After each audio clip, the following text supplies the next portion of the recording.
Hey, what is up, everyone? It is Rich and Kelsey. Kelsey has magically turned into just a pile of books.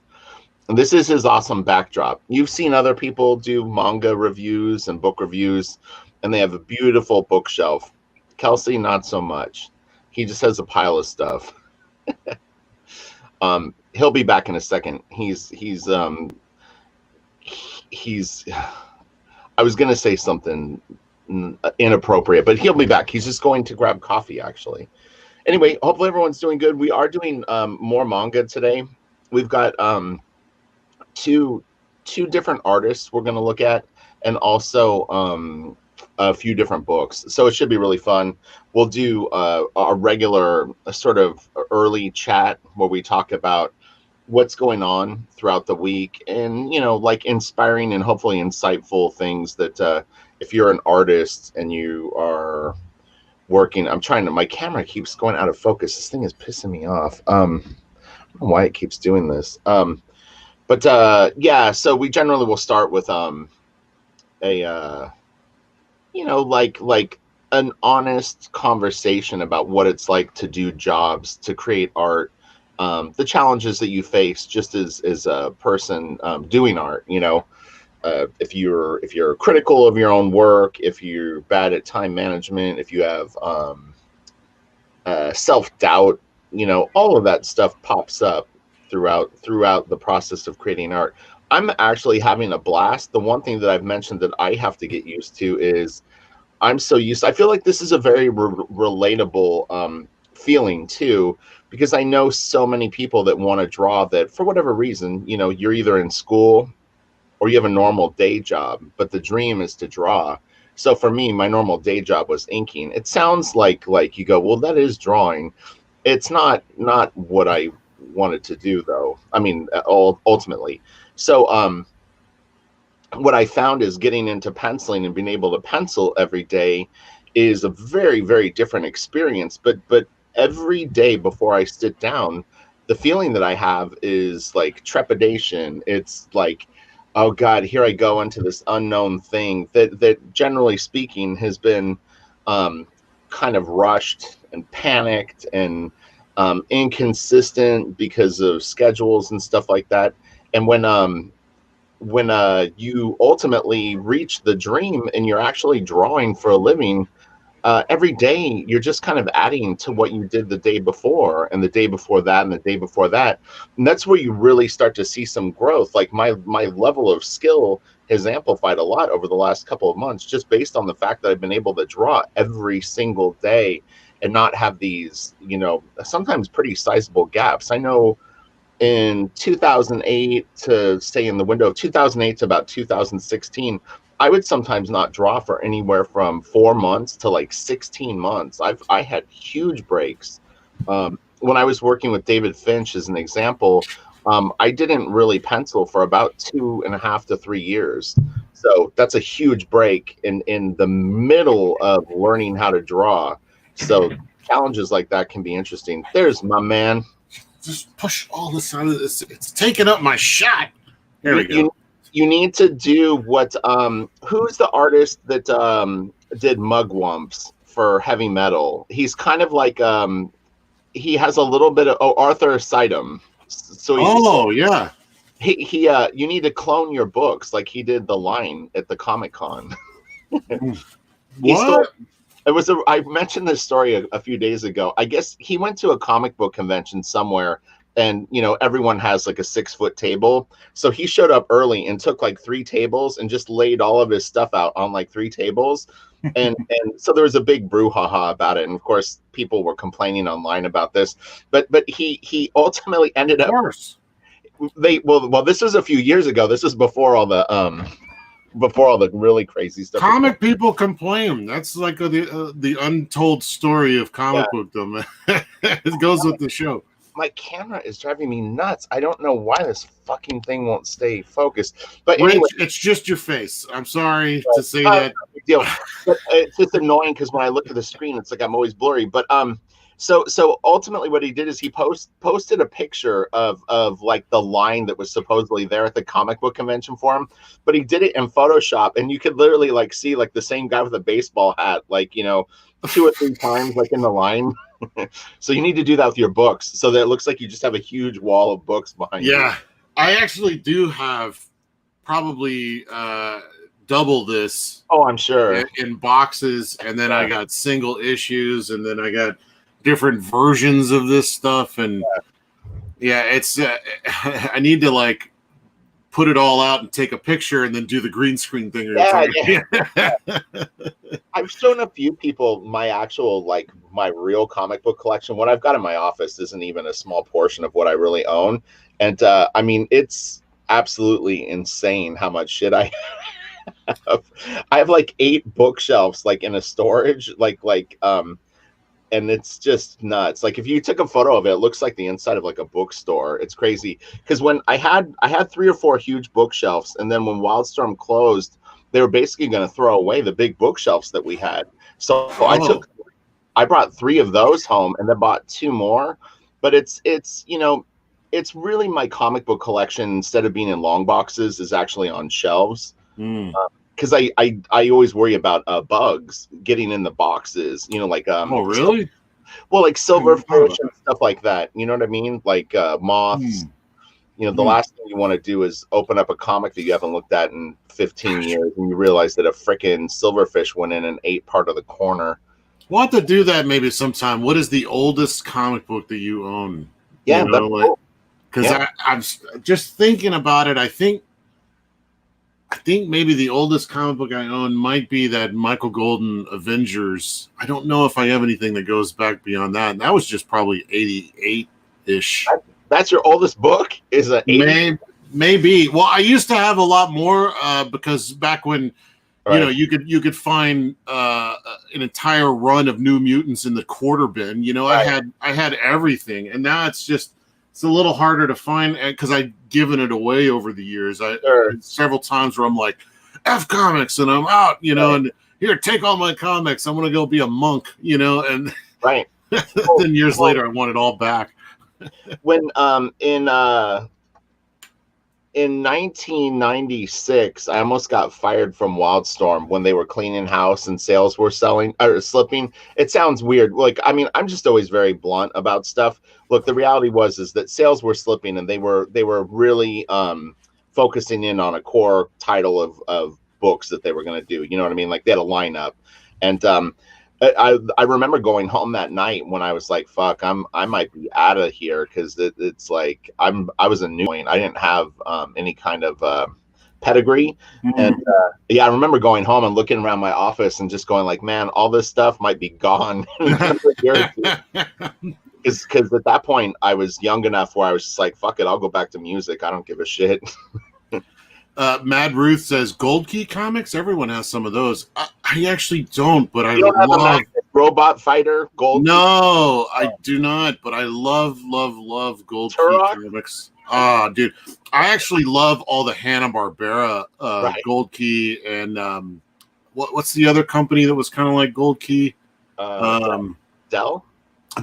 Yeah.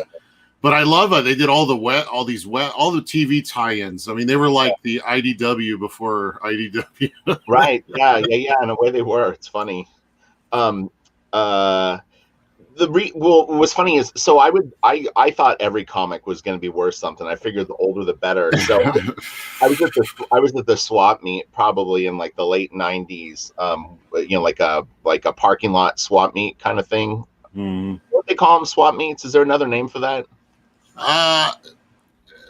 Swap meet. I think they. I wasn't sure if that's like Traders Village kind of thing, right? And there was a lady, like a Mexican lady, had all these old Western, like they're kind of comic books, but they're kind of like written stories too. But I thought, I was like, this lady's a sucker. She has no idea what she has, and like I bought them, but they're from like the 1916 or 1923. They're super old. I just thought of another name, flea market, right? Right, flea market. That's what I was thinking of. Yeah, because everything you buy there has fleas. I guess I don't know why they call it that. Right. Now it's the COVID. Dude, my dad has COVID. He told me yesterday. What? Yeah. How old is he? He's pretty young, all things considered. He's 70. I think he's 70. Oof. Yeah, but he's the thing that's scary for him. He's fine, but Good. he was in Vietnam for 3 years, and he got blasted by Agent Orange for probably two and a half of those years. Yeah, so he's got a lot of respiratory issues already. He has a lot of health issues from the Agent Orange, but he's fine. I talked to him yesterday. He's doing okay, but yeah, he does have it. It's like tough as nails. Those guys. He can outlive it. No worries. Yeah, he is a tough guy. Yeah, it is funny. He was in the 1st Infantry. I'm very proud of him. I'm gonna eat my jalapeno kolache. Nice. Dude, when my band was on tour, I was a singer at that point. I know I was talking about guitar, but I was a singer, so I really took good care of myself when we were on the road because we had a lot of shows to do. And it was funny, like the guys in my band and our road manager, they would eat the fucking that. We would stop at like a Carl's Jr. at like 6 a.m. across the country, and they would get all these like breakfast sandwiches. And I was like, dude, there is no I would never eat that stuff. It would make me sick all day. My stomach would just be like, oh. Yeah, I did a lot of road work and had ate a lot of gas station food over the years, and I think it's ruined my stomach because now I'm so sensitive to like everything. Yeah, just ruined it. One thing we forgot, I actually I remembered it this morning, and I was going to bring it up to you, but I forgot to tell you, is you probably didn't do your image of the week, did you?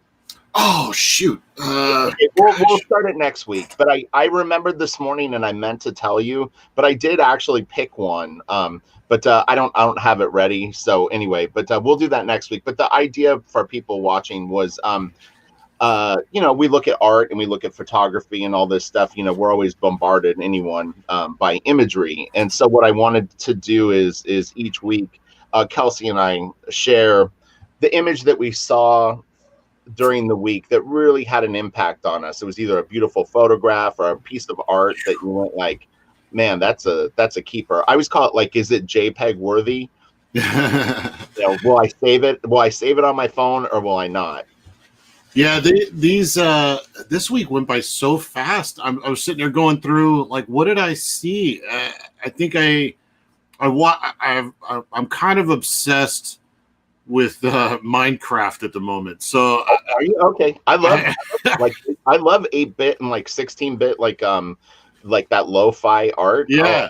Well, I never thought I'd like it because I'm like the definition of casual gamer. Like I just want to blow off some steam every now and then, and so I don't want a lot of like super hard stuff or fighting or so I just want to kind of chill. But and that game looks so simple and the blocks, and I'm just like, I'll just go play Grand Theft Auto for a little bit, or whatever, something like that. Yeah. And but I watched PewDiePie or whatever did a series on it. Right. And my God, you could do like so much stuff and it just looks like fun and very calm, but it's not, goddamn, it's scary sometimes.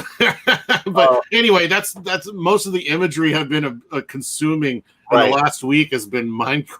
So I've seen some really beautiful houses people made in Minecraft. Yeah. Oh, dude, there's I used to watch YouTube channels of people that would do builds that were insane. So I was a Lego kid, so it kind of makes sense for me. Yeah. So actually, that's an interesting transition because I was going to ask you about this, and I was like, it might be like too random of a question, but we were talking yesterday, and we were talking about how we like to work in different styles. You and I are very similar in as much as that we can do fairly realistic comic art. We can also do cartoony stuff, and then sometimes we like to actually do really wild, almost like abstract, more shape-based things, and it's not so much about structure and things like that. It's just kind of like the idea and the energy of it. And you should show some of your sketches. Yeah, you had like 2 sketches you sent me. They're great. I did more. What's interesting is so what I was going to talk about that a little bit, because it's like I'm always nervous to share that kind of stuff because I don't want people to think I'm going down some weird rabbit hole. But essentially what it is I do have three ideas that I wanted to do, but not now. But how I started doing those pieces is I have a friend and we've been watching concerts together. And so to make him laugh, like I draw stuff for him during the day. Like I'll just blast, like a quick drawing for him. But it was funny. He really loved the one. He wants to make it into a shirt. So I was like, oh, that's cool. Oh, wow. Yeah, yeah. So it's hitting a note with him. I think sometimes it's fun to draw for people that aren't necessarily art fans and get a reaction from them because it's a pretty genuine, they just like what they like. They don't. That's really important for artists, I think, is to show people, because I had this event that really opened my eyes when I was younger. I did a Justice League Unlimited cover where Hawk Girl is she's Right. like smashing some robot and there's this big explosion. Mm-hmm. And I was hot off of Batman Adventures, so I was still kind of in that art style, that realm. Yeah. And it was all very graphic. And also Big O was on Cartoon Network at the time, and that design was like kind of Mignola meets anime, and I was really fascinated by that. And I was trying to bring in some of that stuff. And then my uncle saw the cover, and this is a guy that's, he may have seen a comic book in the shelf at a 7-Eleven once. But I showed it to him, and he was like, "Wow, this is really cool." I mean, I don't know what I'm looking at. But always when they say that, I don't know what I'm looking at. It's like he really had no visual language for how to translate that graphic of an explosion into a real explosion in his head. There was no bridge to that gap. So I had to explain to him what that was and that it was a graphic representation of an explosion. And then it kind of clicked in. But from that point on, it got me really thinking about clarity in your illustration and your storytelling to hit the lowest. Sounds rude, but the lowest common denominator, the people that don't have visual language for comics, how can you grab them, by making it very readable, and that's a trick. Well, it's interesting so I grew up in San Diego, and Dr. Seuss lived here for pretty much my whole life. And he's always been kind of an important part of San Diego, maybe more like he's a hugely world famous artist, but like here in particular, I think there was a little bit more exposure to him. So I've always related to that work. And it's an interesting thing to have that as an early influence. Mm-hmm. Who was influenced by Seuss that many people might not realize, but once you hear it, you really see it in his work, is P. Craig Russell. Oh, that actually makes sense. No, it does. It's hidden in his work in a very weird way. But P. Craig Russell has got a lot of Dr. Seuss in his silhouettes and like tree designs and. P. Craig Russell is a really underrated, amazing contributor to the world of comics that I think no one talks about nearly enough. His contributions with Mignola, I think he really educated Mignola on inking and how to, really solidify his style.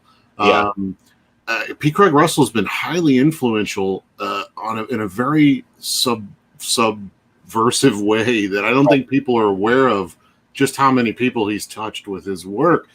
And because he tends to focus on adapting opera and stuff in comics and great literature and things like that. So he doesn't really do a lot of superhero stuff. So it'd be fun to maybe dip into his work at some point down the line. Yeah, absolutely. So now people are mentioning Big O in the comment section. I'm not familiar with Big O, to be honest. Oh, really? Oh, okay. It's just kind of a fun genre bending where they took a giant robot mecha manga or mecha anime and wrapped it up in film noir and Mignola's kind of like graphic quality and heavy shadows, and it's highly stylized and it was a lot of fun. It was a lot of fun. And that's an anime or it's a manga? I think it's both, but I've only seen the anime, which is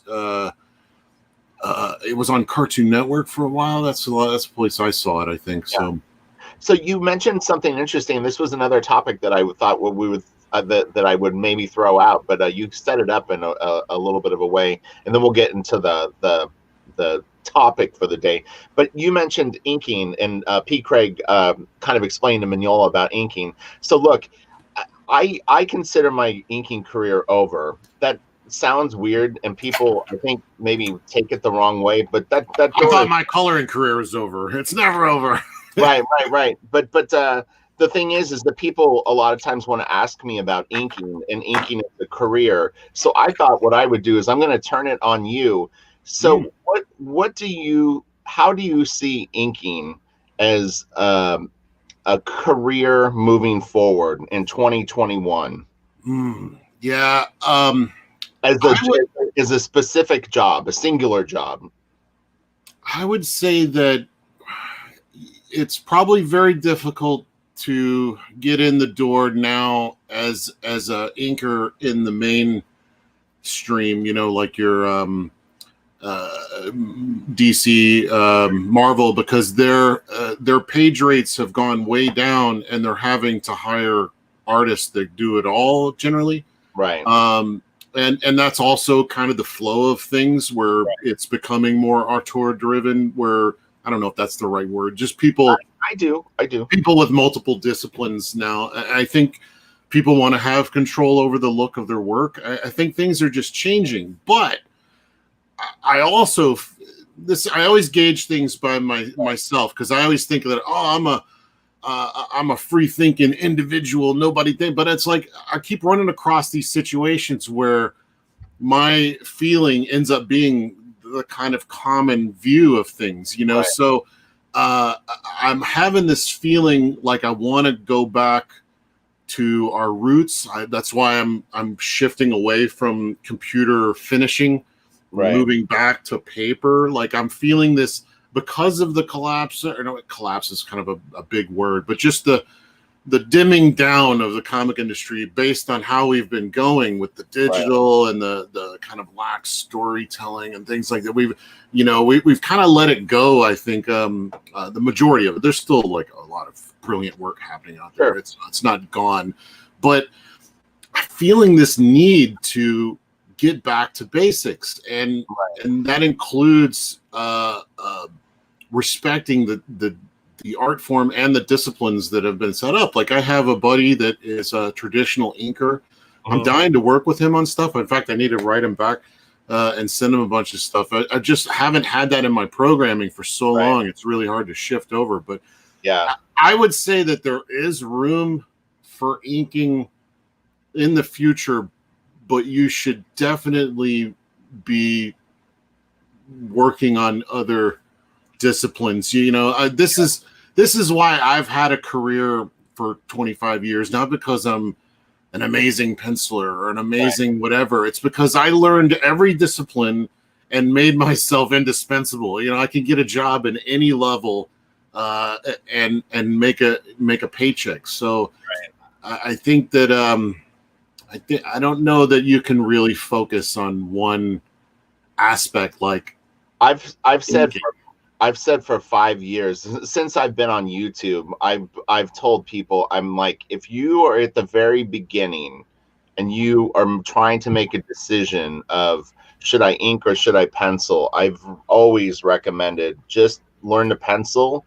It will take a little bit longer, but in the long run, you'll thank me for that decision, because you can always learn to ink and it goes a little bit quicker.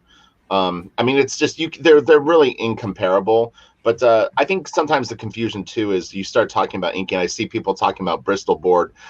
It's not so much about digital versus traditional. It's about will pencilers, regardless of how they work, want you to ink their stuff. Well, you look at like some of the holdouts that have been really pumping out great work. You just went through Stuart Eminem the other day with your new series, which you guys should check out. He was working with Wade von Grawbadger probably since Superman. Even I think he's been working with him on and off for years and years and years. But I think he's I don't foresee him doing anymore. I think that's what he was doing was like this because he was grinding for the last 10 plus years from Next Wave on, but he had a good 10 years before that grinding. And then this next wave, no pun intended. Yeah. I think he's going to evolve into his third round, right? Which will probably be, if you look at his Instagram, he's doing his own coloring, his own inking. Oh, okay, interesting. So I would think that he's going to go and experiment with that kind of stuff in the future, but that's not to say that he won't like jump to Wade for any big projects, you know. Right. But God, you know, do you think it's an age thing? So here's because when I did I've got 2 new series that I'm doing that are going right now. One is the original art one, and the other is the hot takes. But there's a crossover in terms of an idea in that, which is original art. So in the original art video, I talked about I call it like legacy acts. But what I mean is very, very famous pencilers that have been in the business for a long time. Greg Capullo is a simple example. Jim Lee, Stuart Immelman would be another one. Their art collecting community expects their art to be presented a certain way as a collectible, meaning that it was penciled on one board and inked on another. Now, younger artists that are between the ages of, we'll say, 18 and 30 might not give a fuck about drawing traditionally. You know what I mean? Like they don't care if they did their pencils on the computer and then printed it out as a blue line and then inked it that way, or they do it all digital. So there's a lot of variety going on that I think didn't exist. But I'm wondering if it's more of an age thing. Like people over 40 are going to cling to the old pattern. I don't know. I kind of feel that in I don't really collect a whole lot of art. I have a few pieces, but I really considered the blue line thing you were talking about, and like, do I in your original art video? Yeah. And do I care? And how that page has not really been touched by the penciler, and whether or not that actually matters to me. I don't know that it matters to me as an if it's a piece of art that I appreciate and I'm like, I want that on my wall because I want to stare at it all the time. Right. I don't think it matters. But if I was buying it as, you know, I don't know the words. I don't know the words. Like if it was a Greg Capullo original, but Greg drew it on the computer, so it never existed on paper, and then it went floppy. And I hate to use that. I don't like to use specific people as an example because that's not how they work, and their art is actually very, very collectible. But anyway, someone like that, a Greg Capullo-esque penciler, if he stopped drawing on the boards, John Romita Jr., and there was never pencils, are the inks valuable? Because really at that point you were buying the inker's work. Right. I think the inks are valuable. I mean, because it is another artist, but are they as valuable? And the same goes for interior pages versus color pages, splash pages versus just your story filler pages. There's so many levels. I think it's just going to be another level. There's going to be people that don't care and people that want that. I want that Michael Golden that was penciled and inked and written or did the lettering. And, I want to see his sweat drops on the paper. Some people don't really care about that. What's interesting too, although this is a slightly different thing, is that there's a lot of pencilers that actually do their underdrawings digitally and then print them out, and they'll finish the pencils and then maybe even ink themselves on a board. But there's a blue line underneath it. Whether it was printed in blue or not is neither here nor there. Because sometimes people will print it in gray. I got an interesting thought. It's been on my mind for probably the last year and a half now. I don't know why I was thinking of this, but since we're talking about original art and to bring it back to manga, where is all the manga original art? I've said that in so many videos, not necessarily the series. There must be mountains and mountains and mountains of original art out there. I was gonna say Mark Brooks. I was under the impression that Mark Brooks does do that. Yeah, I don't know where all the manga is. From what I understand, they don't sell it, but that's just crazy to me to think that literally somewhere there's like every black and white page of Akira like sitting. Yeah, in a archive somewhere. Yeah. Honestly, he probably does like the Kubrick thing and ships that out to museum exhibitions. Maybe I don't know. I do know that like I saw the Ghibli museum photos and stuff, and they have some of the manga like in display cases. So I really don't know if they. Oh, Donald, they throw it away. I don't, man. So, well, here's the deal. I've heard that too, but I think the people that throw it away are the more younger artists. I don't think Shiro was throwing away all of his work. Well, and they're doing a lot of it digitally now. I mean, I can spot it. The techniques they're using. They're either doing a combo or it's all Manga Studio or Club Studio. All right, were you ready to get into some manga now that we've we got 30 minutes in now? Well, I mean, but that's how these videos go. They're nice and long, and there's plenty of time to look at art. So, all right, you want to start it off? What you got going on there? Well, I didn't pull up. I was looking for Metal Guardian Faust. Right. This is this one book right here that Tetsuro Uyama did this, and this came out through Dark Horse, I believe, or no, Viz, and it kind of made a bit of a splash amongst certain circles. In fact, Stuart Eminem, we were talking about him. He was fishing around for some of this guy's manga on Twitter a while back. So, and it was this guy is a very, very hard guy to find. He works in the animation industry. I think he was a designer on Zoids that I can think of some kids cartoon. I wasn't familiar with it, but this book came out, and it's it looks like regular manga. Let me find like a good scene. I was trying to find this online so we can go through some of the action beats because what's interesting is hold up the cover really good so that we can actually soak in the drawing itself, the drawing. So the drawing is nice, but it's not like I don't look at that drawing and go like, if someone showed that to me, I wouldn't think, hey, this guy is a big deal. Right. But to me, that's actually very encouraging as someone who's getting into penciling, because in my mind, I had created this sort of perfect scenario of what art should look like. But yeah, I mean, the insides are phenomenal. I've seen it. It's great. Yeah, you can find this book. This is probably the easiest of his books to find. And he's doing this new one, which I got anyway. I'm not really, it's one of those magical girl comics. Oh, right.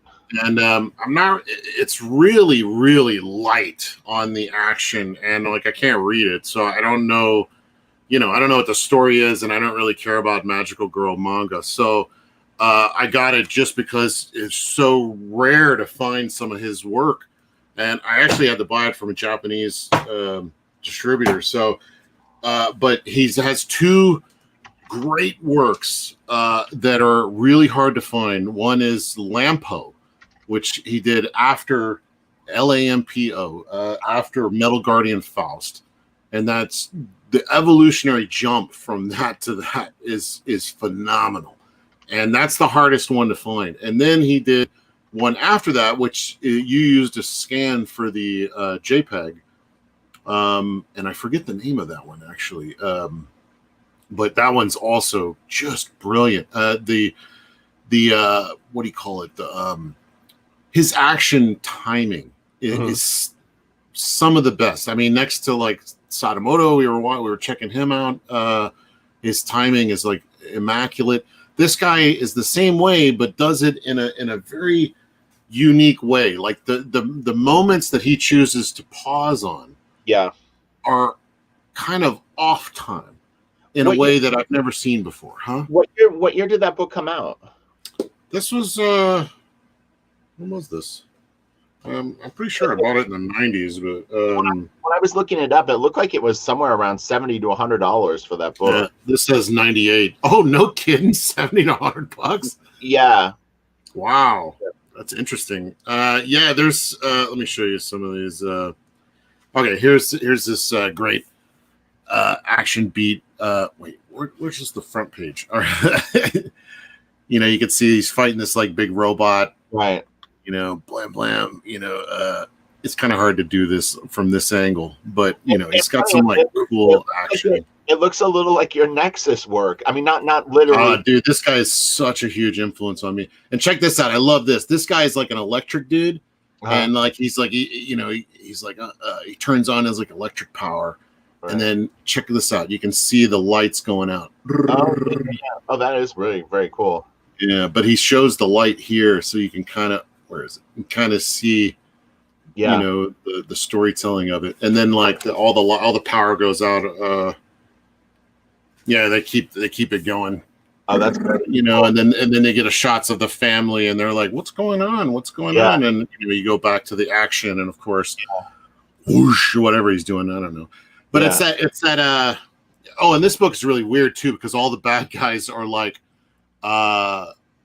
reindeer from Santa. There's like Rudolph and Blitzen, and I don't really understand. It's very interesting. It's got its own world, but it's almost like a take on the Reservoir Dogs with the different colors, but they just assigned reindeer names.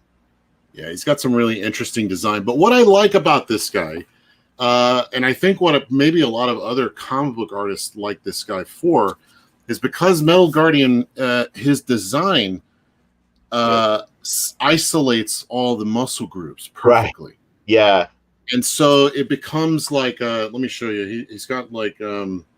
David Williams is in the comment section, by the way. Some back stuff. Oh, I got to call him, man. I'm so bad about calling people.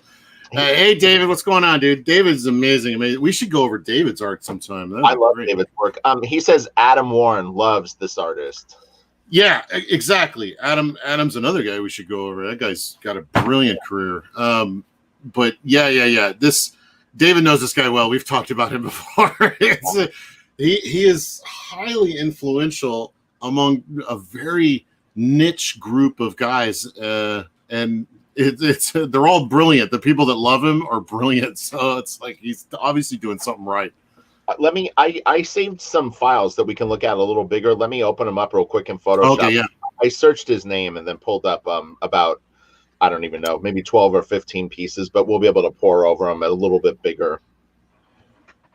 David's working on Bass Reeves for Allegiance Arts. You can find that in Walmart right now. There's 2 issues available. I think the 3rd one's coming out soon. Great work. Doing that with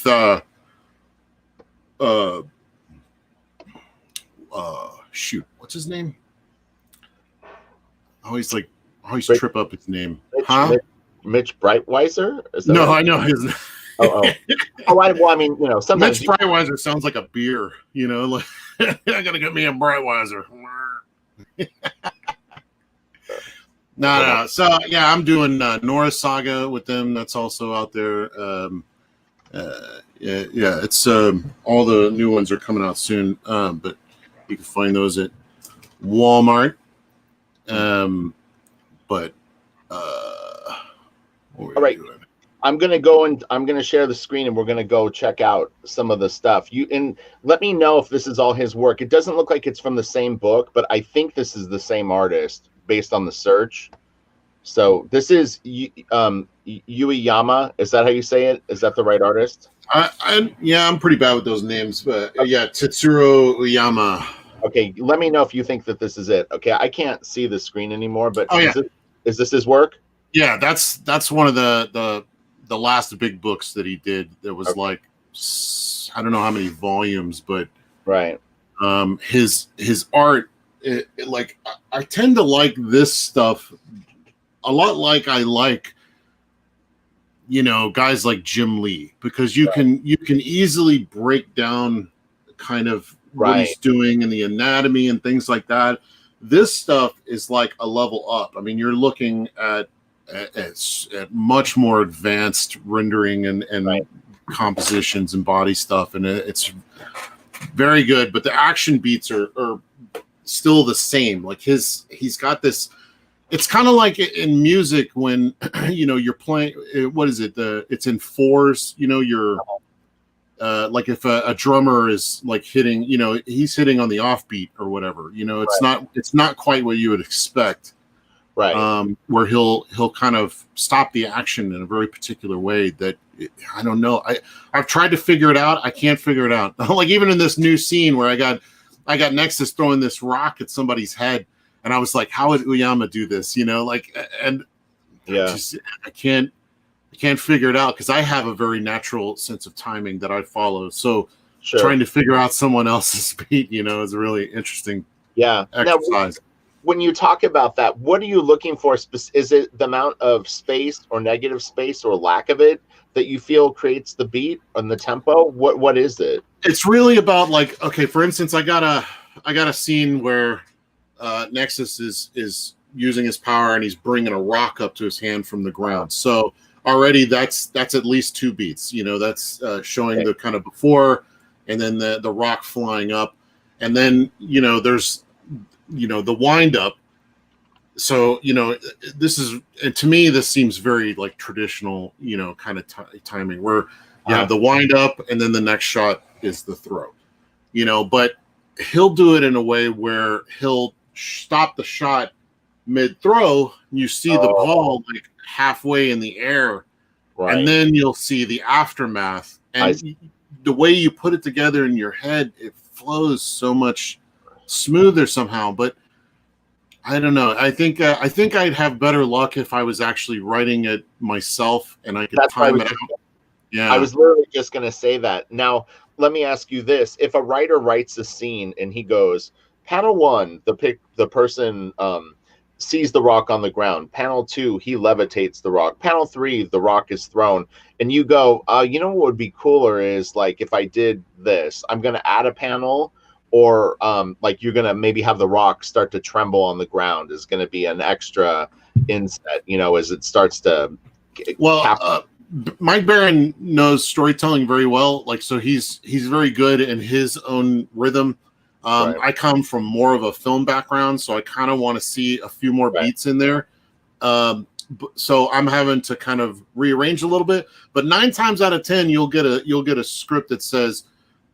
Nexus picks up a rock and throws it in one panel, right. And it's like, how do you illustrate all of that in one panel? It's just him with a rock, right. And it's like you have to kind of illustrate that in some way. It's like the thing I hate the most is when they write panel in one panel, guy walks through a door, slamming it behind him. Oh, well, right. That would be just a shot of a door. Or a guy walking through the door without having slammed it yet. That's a multiple panel gag. Right. And they often put it in one panel.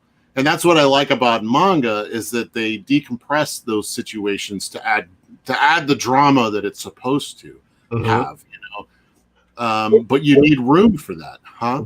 What do you think of this shot?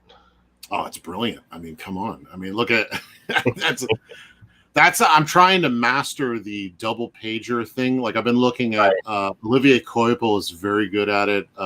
You were looking at Eminem, he's brilliant at it. And in fact, I didn't realize this until I was doing Jungle Comics and I was researching a lot of Tarzan and looking at what's his name? Kubert. Okay. Joe Kubert did the double page widescreen panel at the top, almost everything he's ever done. I almost think he created that. I have to dig deeper to see if like there was anybody else that did the double page widescreen panel at the top, which he often used as a credit page, and then he had like some inset panels to tell the rest of the story. But that's a hard thing to master because I see that Coipel and Eminem do it a lot where they organize it in such a way where it's almost like they took 2 pages and just combined them. But it's really difficult to get the read right on that wide of a page. You know, you have to have these like wide panels, or you take, you know, that whole page and make it a splash and kind of dip into the second page. And then you have all your inset panels on top of that full image. It's very limited. Here's another one. But see how he's doing it in very few panels. You know, that makes it a lot more successful. Yeah, the story that I'm doing for heavy metal, I've had to draw two-page spreads so far, and there's quite a few panels. Not as many as what Stuart Immelman has been doing on his, but generally I get like a big shot at the top, and then they want panels sort of that run sort of through the lower half of the page. David Simpson says Real Drive is a Shiro work. I'm not sure. I'm not familiar with that one. I think they're talking about. I think this guy works with Shiro. I don't know. Maybe. This guy is kind of like a me or Rich. You know, he's known within certain circles, but he's often kind of a workhorse behind the scenes, I think. He does a lot of design work for anime, and that's why his manga only comes out like once every 5-10 years. You know, he'll just work on it, I guess, until it's all done. But yeah, so it's very possible that he's well known within the manga industry, but they have a lot more people than we do in working, I think. The fade on this monster is very cool. I like how the sort of the gray tones take it to dark on it. I think that's a neat like effect. I was looking at some of Faust, and even some. I think this work, the new work, is digital, but it's real hard to tell. But I was looking at some of his stuff where he has just these subtle grads on everything, and it makes me think he had to have bought like crap tons of that zip. Yeah. I mean, now you could lay it down in Clip Studio, I guess. Yeah. Have you ever messed with that? Of course you have, right? A little bit, yeah. I mean, I toyed with the idea of maybe using some Zipatone on Blaster Kid, but I'm not going to. I'm going to do it. I want it to be all done traditionally, so it's like I'm going to do it with splatter and things like that. It's going to be pretty kinetic at points. This book too is really funny because he became obsessed with like thicker women. You know, like he had discovered like he loves thick women. You know, because this book was filled with like some girls with meat on their bones, and then you know this one I guess is like kids stuff. So there's like, but the family is all very normal. You know, everybody's very normal proportion. But for whatever reason, this book he had some healthy ladies in it. What's going on in this room? Do you know what it is? What are those? Is it like she a gymnast, or what are those loops? I have no idea because this takes place in some weird alternate universe, and I none of this stuff's been translated except for the Metal Guardian. So I don't know what was going on in this, but definitely martial arts oriented in some way. It's a nice page. Look at this. This is so cool. Can you imagine having to do? This has to be digital dots. I mean, I don't know.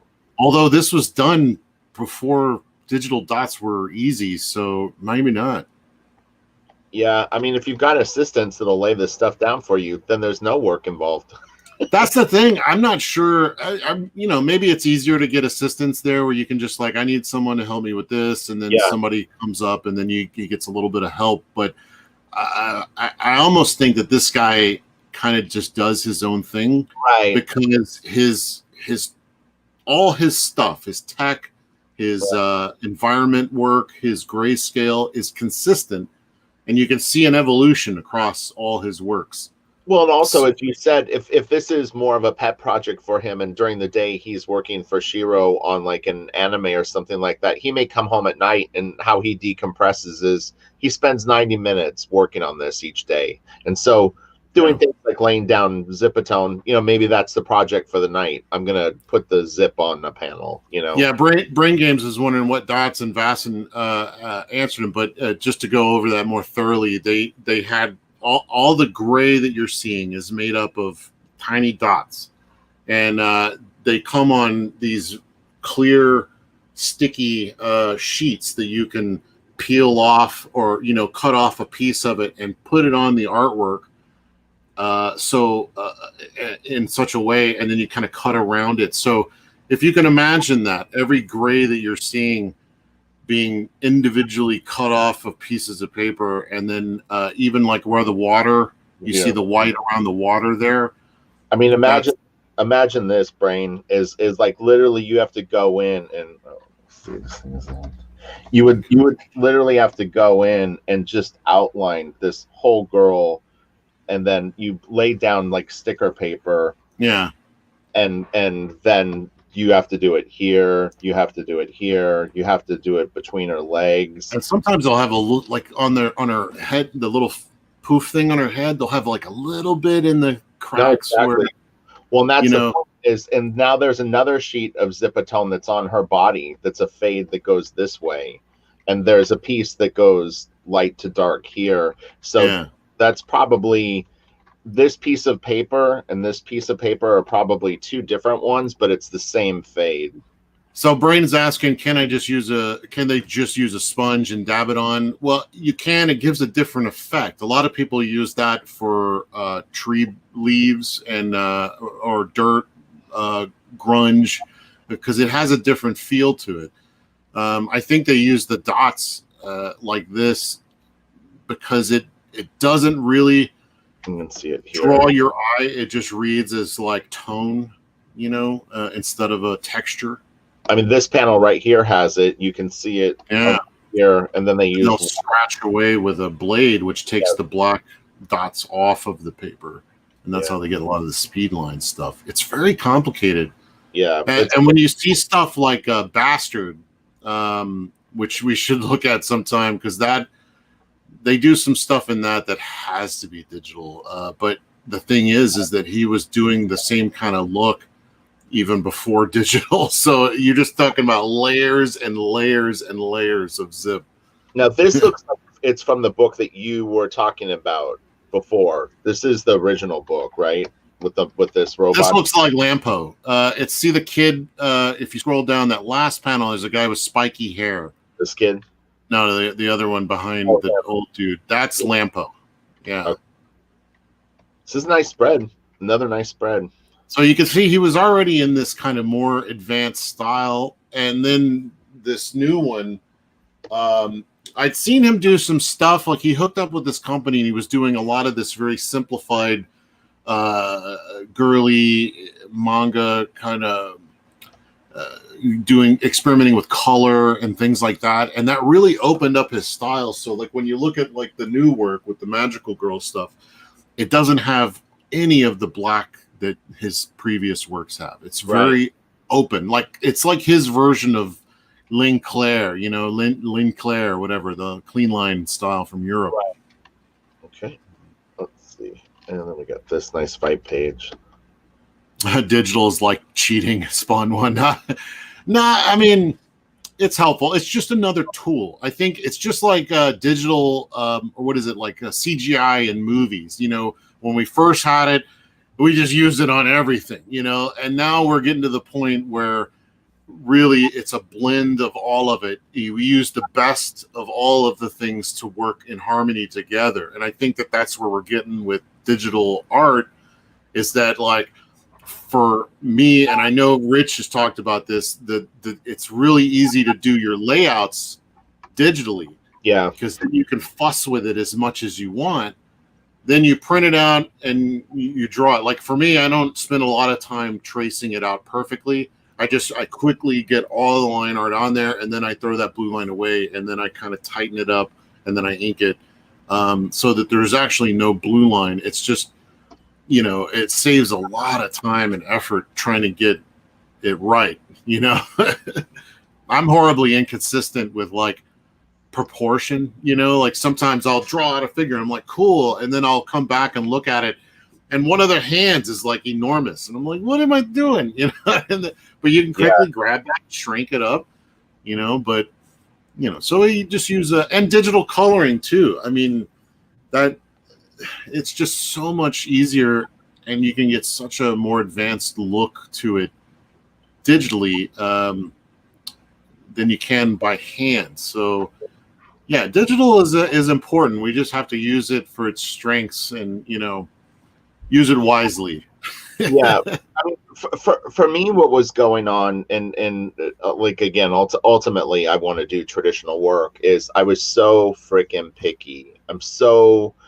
I have such a good eye for composition, size relationships, and things like that. That if stuff doesn't look just so, it really bothers me. And it's like, so is it worse to lay stuff out digitally and draw it traditionally, or never draw anything?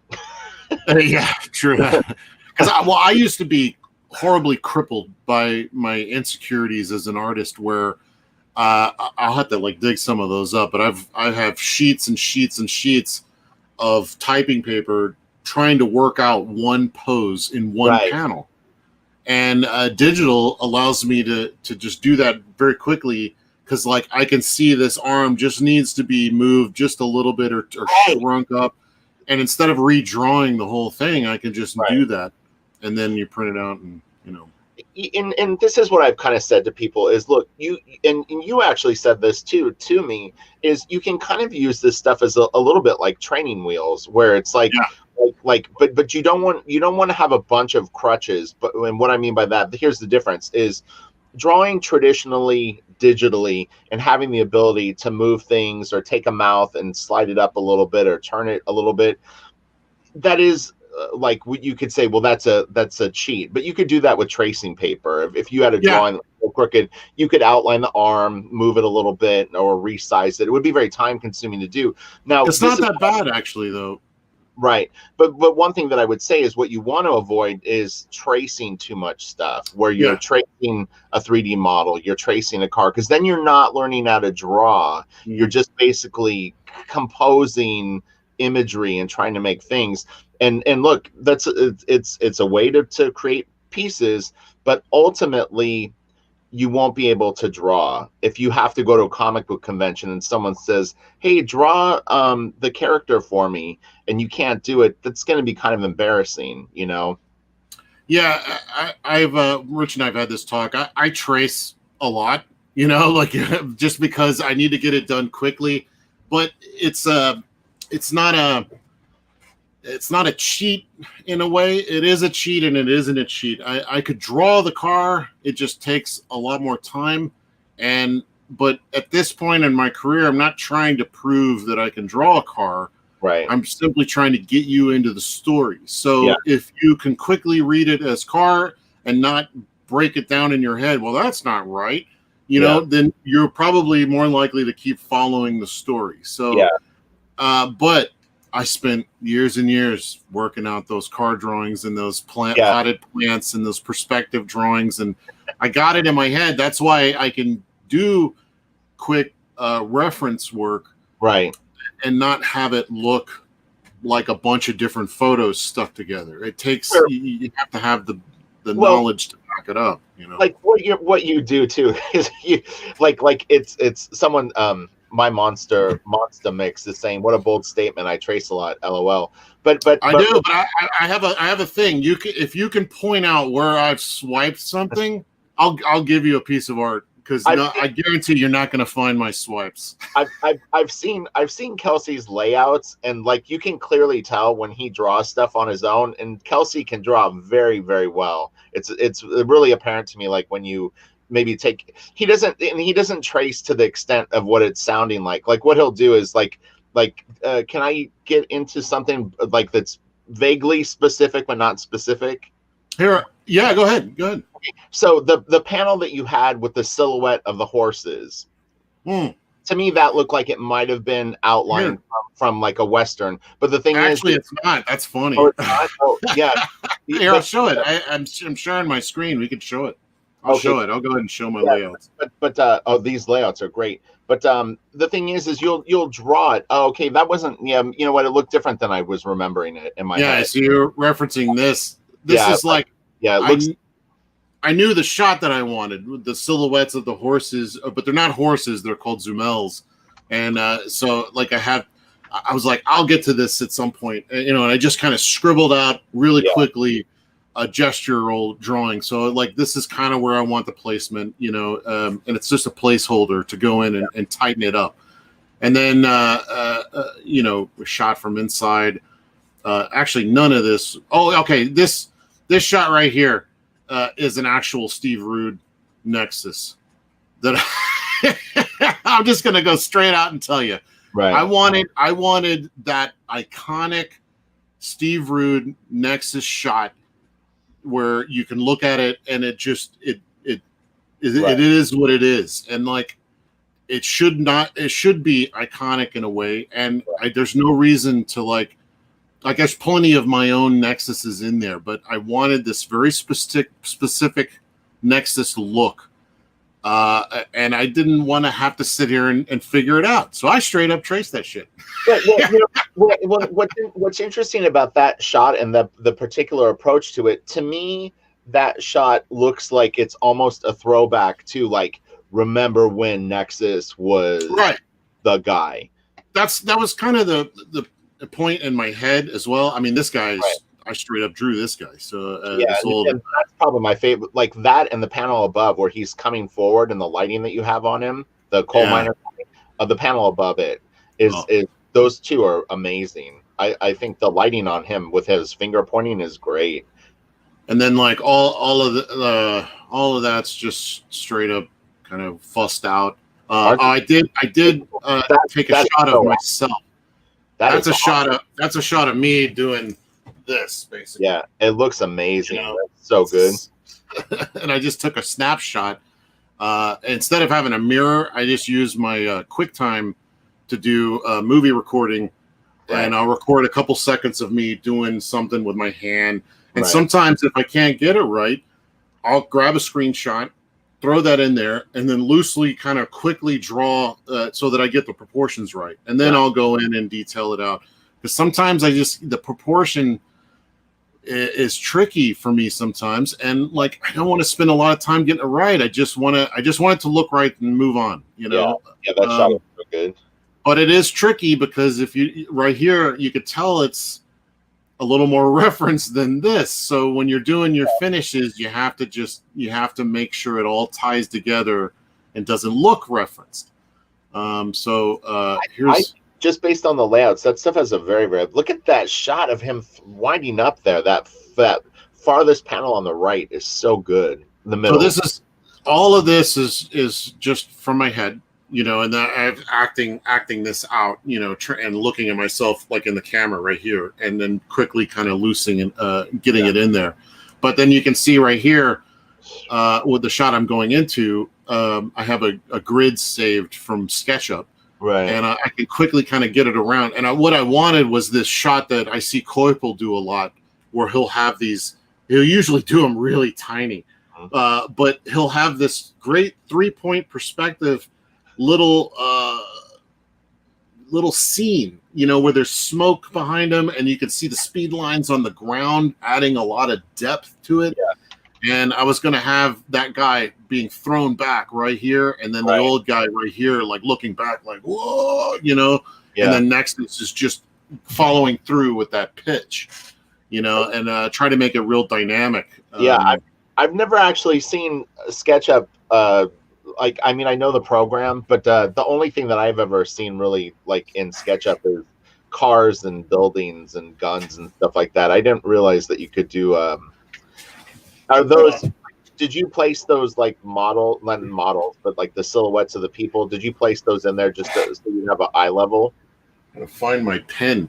They were already in there, but yeah, there was some. This is some grid that somebody made. Already, so it has these people, and I don't have SketchUp. I don't pay for it, but you can on the website you can kind of move the models around, and so I'll just kind of find a shot that I want, and take a quick snap shot. Sometimes it takes a couple different ones. I'm looking for my pen because I wanted to show how I would use this grid. Hold on, I dropped my pen. Hang on a second. No worries. Don't mind me. What I've been doing, Kelsey calls me on it too. I just eyeball everything, and I don't even really know where the eye level is. But like whatever I sketch is what I flesh out. Here it is. Okay. Kelsey will go like, "Did you figure out the perspective on this room?" And I'm like, "Kinda, not really." You can kind of tell. Oh, of course. this is why there's another thing that you see a lot of people do, especially using SketchUp and not using SketchUp, is that they'll have like let me turn I don't know where my grid is. Let me just do a new one real quick. I have a drawing that I have to do today that it's like 3 people in sort of like an office, and it's like I've got to figure out what to do with one of the characters. I think I'm going to actually have him break the panel border because he's a big guy and he won't fit in the shot. So I'm going to just have him come out of the panel. So like your staircase shot, for instance, you got this. I'm just going to loosely kind of figure it out here. And then you have the stairs kind of going in, and then you have your guy. In reality, that staircase, the way you drew it, is like this long. Oh yeah. Oh, you know what I mean? Oh yeah. I know exactly what shot you're talking about. Yeah. What that is that you use an incredibly long lens or a wide lens. Yeah. And so what you probably wanted was more like a telephoto lens, which squashes the perspective. Then your guy is a lot closer. Everything is much more condensed. The buildings in the background are closer. And that kind of focuses your scene. Whereas, are we supposed to be seeing your drawing, Kelsey? Because we can't see it. What? We can't see what you're drawing. We're looking at. Oh shoot! Okay, I forgot that. Every time I switch to a new thing, start over. Here we go. Here comes. There we go. Now you can't see it, but no. So this top panel that he's showing is a shot that I did in the book that I'm working on for heavy metal. The camera's a little more turned. But I totally you got the see it's you have more of a 3-point perspective going on this stuff. My original sketch was like what I went with, and I didn't work out any kind of vanishing point or perspective for it other than just I eyeballed the shot. But, and then the other way is to do kind of the hangman method, which it kind of makes it easier to do the squashed perspective or the long lens, which is where instead of everything going further back, you bring everything in the background kind of close together. So that's what like Mignola uses a lot, where you can have like a bunch of people standing, but it's all very uniform, but all their heads are on the same level. No, that's more of a squashed perspective. Now, if you had a staircase in this scenario, if a vanishing point's here, everything is very like close up. The staircase. Whereas if it was a much longer perspective, or what do you call it? More of a 3-point. I don't know what I'm saying. It's interesting. So when you draw a room and you're going to draw characters in it, do you here, let me share Photoshop for a second. I want to show you what I do. I would be curious of what your approach is. Let me get back into Photoshop for a second. Now so you can see my screen, right? Yeah. Okay, so let me just set up.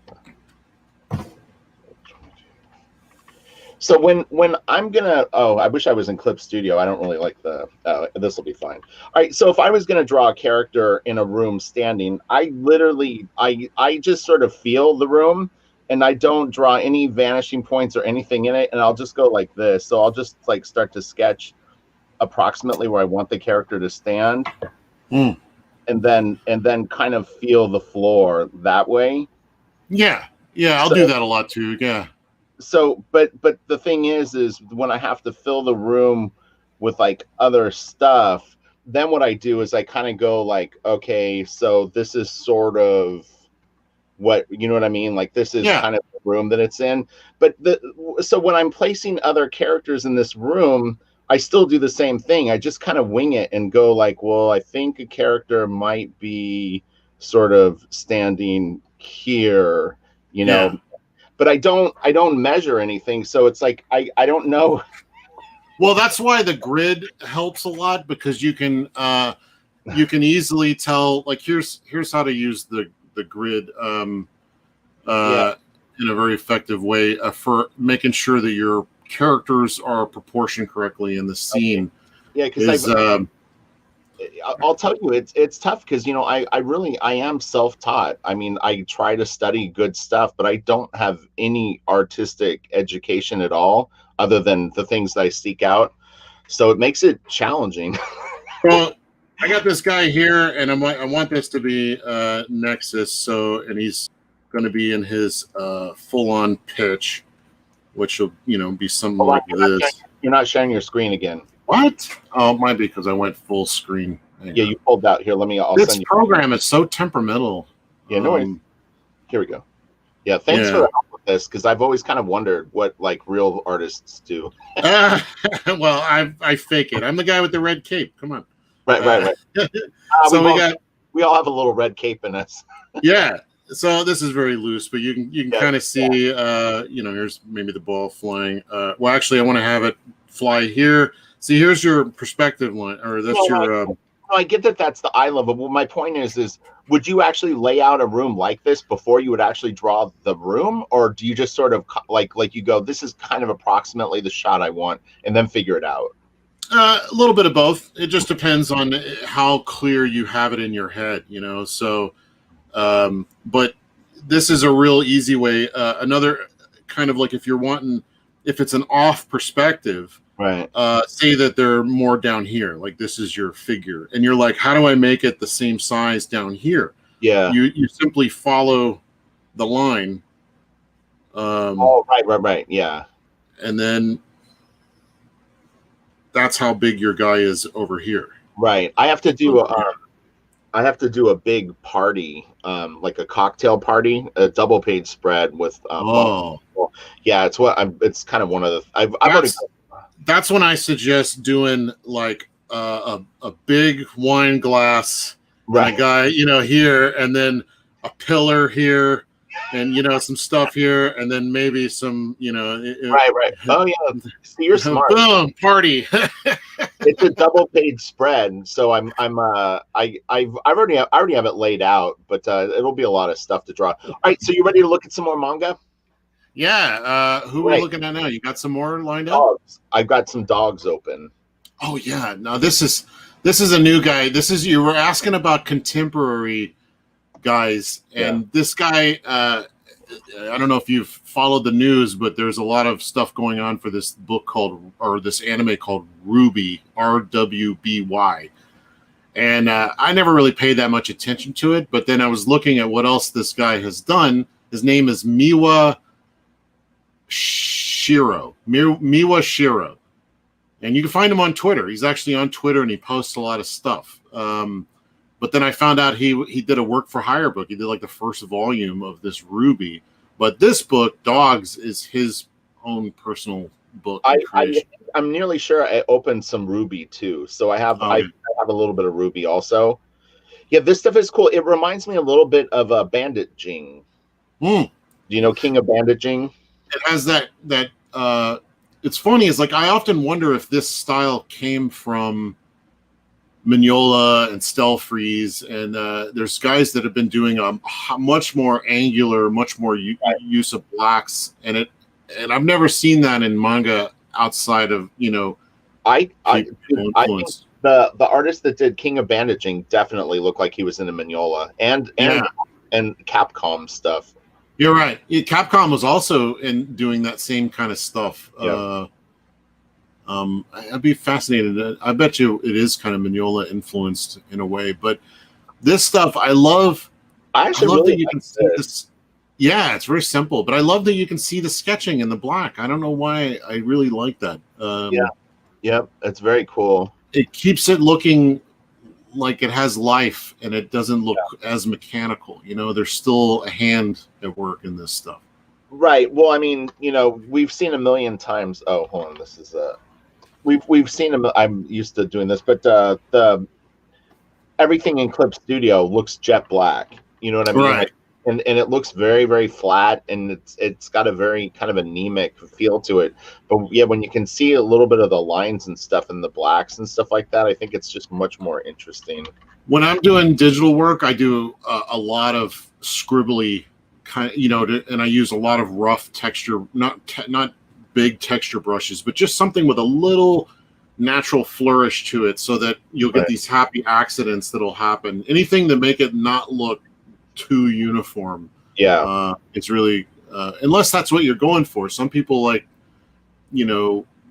like early Stelfreeze or even early Steve Rude from Nexus is straight graphic quality. No feathering, just hard lines and black, and it's supposed to look that way. Well, I had said in the Stuart Immonen video that I was actually, like, I swear there were times when I would look at the book, I was like, this has got to be digital inks, but I know that it's not. But it was so slick and so like just perfect. Very, very impressive what Wade does on his work. The last time I looked at this book, it was unfinished. So in fact, there were some pencil pages in the volumes. I have to find those because it's really fascinating to see. He barely draws anything, just some loose gestural figures. But it's funny. The perspective is off on this desk. It looks like it's crooked somehow. In the middle, it's like sunken in. Well, that too, but actually it's like he's got like a curvilinear perspective thing going on. The shadow isn't curving with the curvilinear, so it's not. To me, it doesn't. It looks off. I would nudge it a bit. I like the back of it a lot. Oh, that's what that. That's it. The feeling that I'm getting with this is that it's on a plane like this, and that's why that's why we're seeing this edge of the table. Yeah, maybe a little perspective. It actually, well, it should be more flat like that. Well, that's what you get when you. Cully Hammers actually does this a lot. He's really good at the curvilinear, perspective. Yeah. I actually think he used to do it just by eye. I think at first, but he should have had these lines kind of bending a little bit. It would have actually sold it a bit more. Yeah. That's the thing. When you get into like really extreme 3-point perspectives, you have to keep in mind that a lot of times when we see those perspectives, it is curved. Otherwise, when you do it flat, you get some really intense angular stuff. Like sometimes the stuff at the very edges is like really skewed and strange look. And you kind of have to, work that lens distortion in there. Yeah, this is very bandaging. I love bandaging. It's one of my favorite books that I own. It wouldn't surprise me if both those guys were assistants on some other manga. They could have been. Yeah. Even I've seen that. These little triangular shapes for like the little cat shadows and stuff are very reminiscent of that work. And he could have just been a fan of it too, possibly. Mm-hmm. Yeah, this is nice. Look at that. Yeah. I had one of those guns. It looks like, well, I'm bad with guns. Is that a Luger? Like Luger. I like Luger. I had a Luger. It didn't have the clip part. It was just the handgun without the clip parts. I don't know, different kind of Luger, I guess. Right here looks like it was traced. Yeah, maybe. There's another a female artist from her name is Jo Chen. Oh yeah, she did a lot of cover work, painted kind of digital painted cover work. But she did some comic art. I think she's from Korea, but she did some manga pages. It had a very similar feel to this. Everybody is very thin. Oh right. You know the hands. There's this particular kind of hand, and that was it. It makes me kind of wonder where that came from. This is cool. Yeah, it makes me wonder if he like copied and pasted, but each one is a little bit different. Yeah, it's like the center line is starting to shift to more of a side view. David Simpson, bleach is better. I got some bleach in here. We'll do bleach. We'll do bleach. We're just working into this. We're we're trying to explore some people that are doing more contemporary stuff, and Bleach has been out for a while. Where's my So Bleach? I stole it. Bleach. I stole it. Yeah, we got to get to Blade of the Immortal. That's another amazing storyteller in manga. I actually love this credits page that they run in the front end of this book. Yeah, I think this is such a cool design. I love the hair on these panels. I think it looks great. This too. That's badass. I love the stark black and white, and I'd love to do a black and white book. Do you think American audiences like black and white? Here, we're going to open up some of the. Of course they do. They read manga, and manga's all black and white. It's just they don't. I don't know what it is. The difference. I don't know. Maybe it's what it looks like when it's black and white. It's because it's so geared for color here. I don't know. But so City's black and white. It's brilliant. This is Ruby, so we're gonna end it with Ruby. I think this stuff is quite nice, actually. Yeah, it's really hard to find good scans of this because it's it's controlled by Rooster Teeth and probably Sony Pictures. So when it gets licensed by a big company here in the States, a lot of the scanlators will drop it off their sites, or right. They offer this stuff, but it's not super crisp. But I actually want to invest in the books. Here it says Rooster Teeth. So this is Shiro Miwa, and I didn't know that Rooster Teeth. I thought Rooster Teeth was a Comicsgate guy. No, far from it. In fact, Rooster Teeth. There's been a lot of controversy going on with the voice actors there. I guess I don't really follow a lot of that stuff. I just kind of heard about it, but. So I don't know what this guy only did the first volume, I think, and then there's other artists doing the rest. So okay, I don't know if there was some conflict or this guy. This is real nice, man. This is so badass right here. This guy does a lot of designs for games and stuff too, which I think is his primary.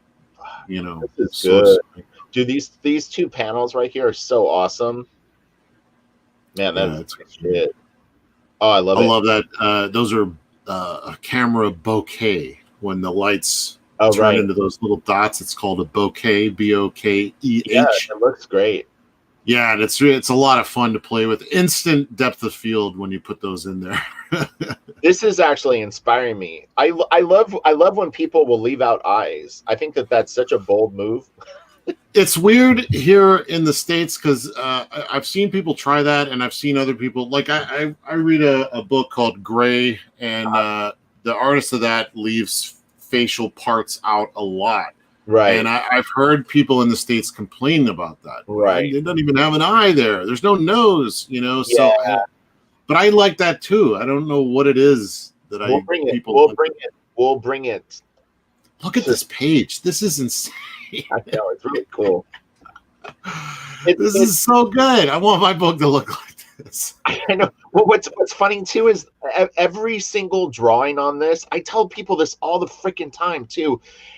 There's nothing that he drew here that is outstanding as a drawing itself. The thing that makes this cool is the idea and the layout. But there's nothing that he really drew that is like this crazy level of skill. There's some nice anatomy going on, and the skull here for this monster creature is somewhat tough angle to draw. But overall, it's just doable. It's the concept of it is so cool. Blue Roman just said Miwa Shiro just released an art book.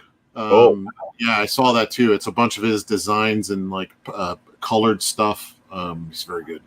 It's funny because this face right here looks very, very similar to Joe Madureira, and I'm not saying but in Battle Chasers, one of the wolves makes a face that's almost identical to that in the I think it's the Zero issue or the little intro book. But it's more likely that. And we know this, that Joe is a manga fan more than this guy probably is a fan of Joe Mad. How long ago did Ruby come out, though? Because Battle Chasers came out almost 20 years ago. Oh, that's true. Yeah, this is probably in the 2000s at the very latest. This is actually cute. I'm not a huge follower of this style of art, but this is actually a cute little drawing. I really love the way that they drew the hair there. Yeah, again, I think that they do these graphic kind of representations so that you immediately get the emotion, without having to write about it and have the reader interpret the drawing of a realistic character. And what they just do a goofy face with vomit pouring out of them, whatever.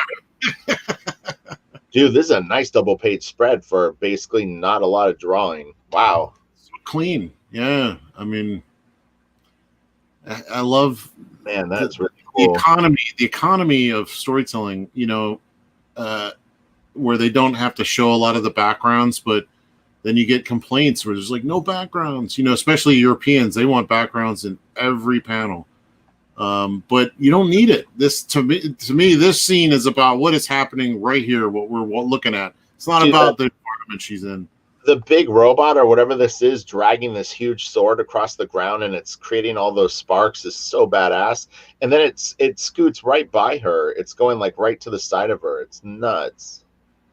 And she's like, yeah. I know. Yeah. It's really good. This is such a great panel. This bottom panel is fantastic. One thing I love about manga that it kills me that we can't really duplicate is how cool their freaking sound effects are. Yeah, this is great too. I love this panel. Yeah. I just want to do Japanese sound effects in my book. Wow. What is it? This says water. It says twinkle, on a gunshot. I don't know what it says. It just looks cool. This is a great little shot, man. The dark room with her talking to this up here is just really, really neat. I hate this lettering though. Ugh. Yeah, it doesn't sit comfortably in the word balloons either. There's like too much negative space. Yeah, but it's just so clean. Oh, wow. Look at this! Holy moly! That's cool, right? This doesn't even look like manga anymore. This is this is like Toph, man.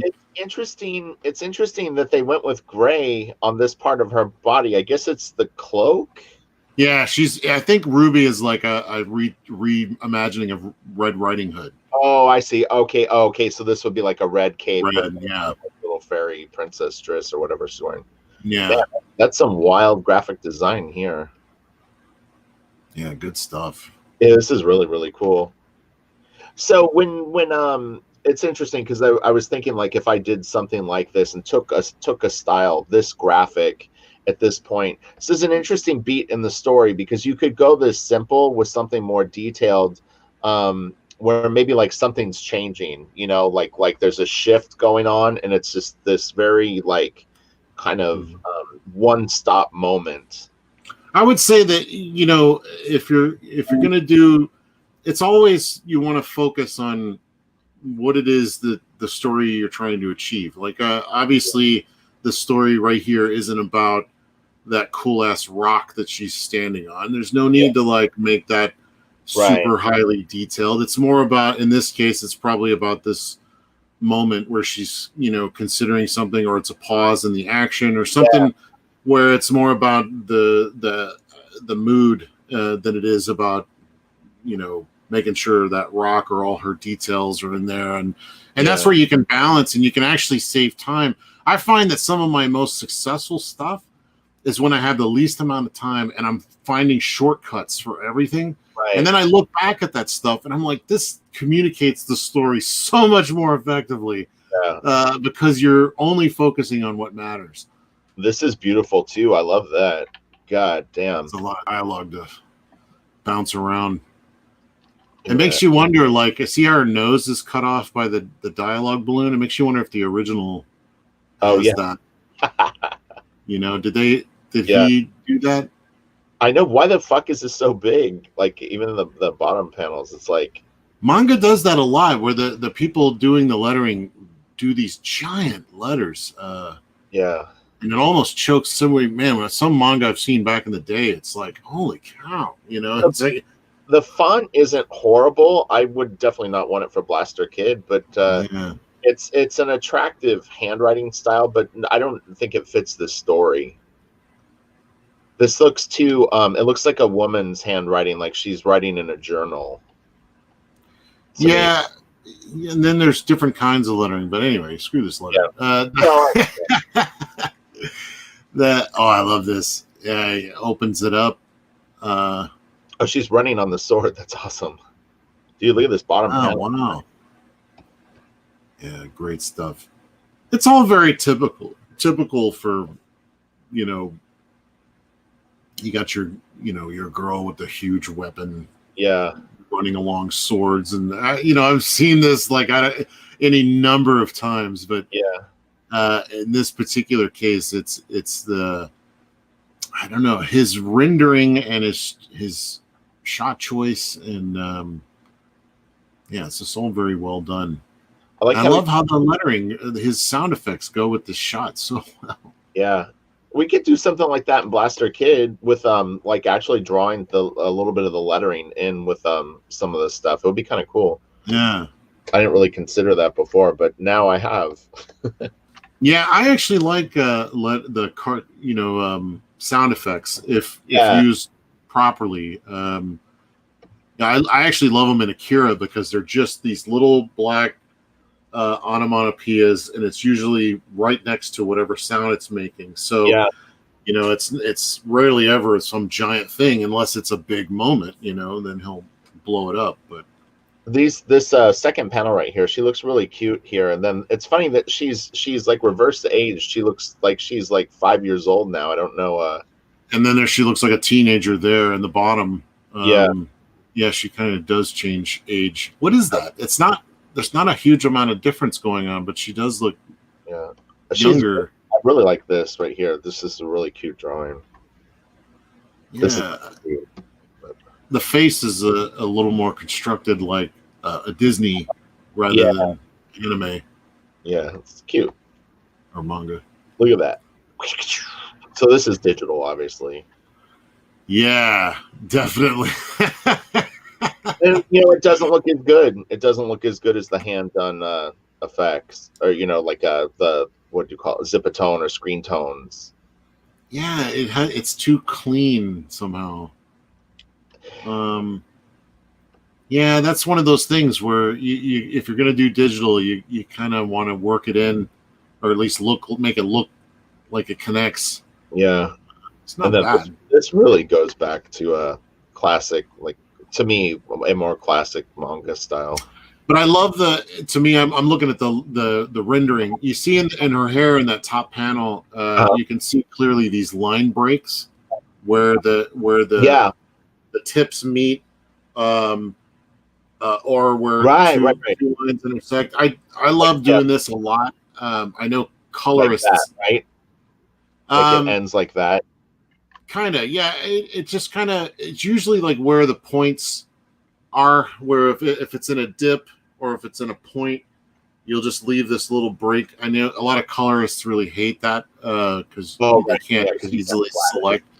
But it helps create a certain volume, a certain trick. I'm not really sure what it is, but some you see it in anime sometimes and in manga. And like a break right there on her hair. Yeah, and it almost here it's broken. It almost makes it sharper somehow than having the lines connect. I don't know. I love the look of it though. Yeah, no, for sure. So you won't get mad if I do that?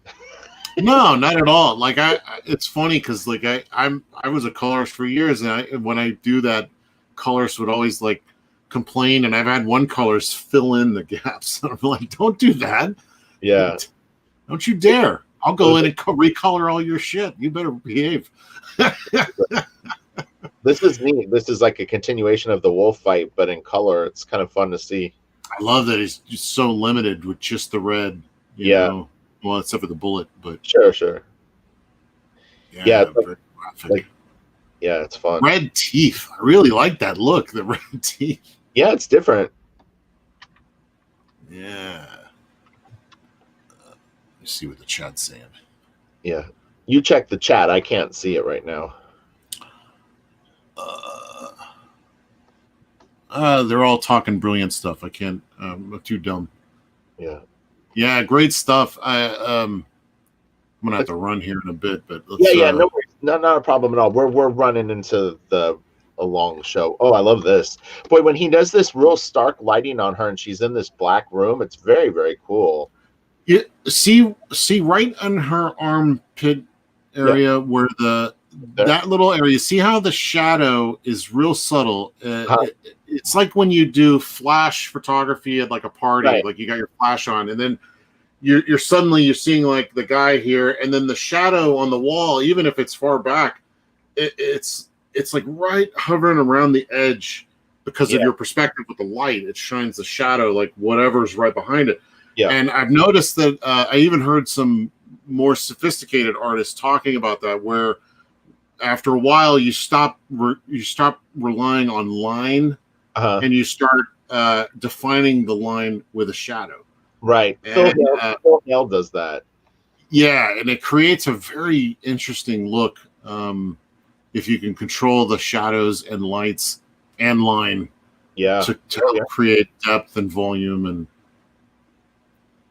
I always feel very happy that my influences are stuff that's very, very graphic, even though I don't draw like that. And then I have the more detailed thing because I think it's a nice thing.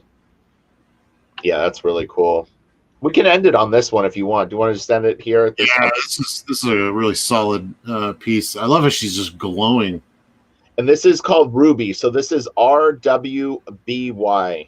Mm-hmm. And I'm not sure if he did any more than just the first volume. I'm going to check on that. But I definitely want to buy this guy's work. So I've admired him enough that I think I'm going to pick up those dogs, starting from the end and work my way back. Because I love this stuff towards the end. And then the Ruby stuff is really cool. Yeah. And then his art book, apparently now he's got an art book out. Oh, yeah, that'll be great. But yeah, fantastic stuff. Now he's very contemporary. We got so many guys that I don't have a lot of super contemporary guys in my collection. It's all right. Next week we could do. We'll pick whoever we want. Oh, and I did want to look at the Afro Samurai artist. Well, that. Well, I don't know about the manga. Well, just in general, just to look at the art of that show, or however you want to. I'm pretty sure the designer of that is the Ninja Scroll guy. I'm blanking on his name right now. He's a master. He did the second Vampire Hunter D, Bloodlust or whatever. Right. He also did one of the Animatrix. God, he's so good. He's like one of the best.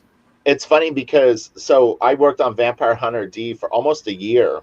You know that? No, I didn't. Who was doing that? Who were you working with?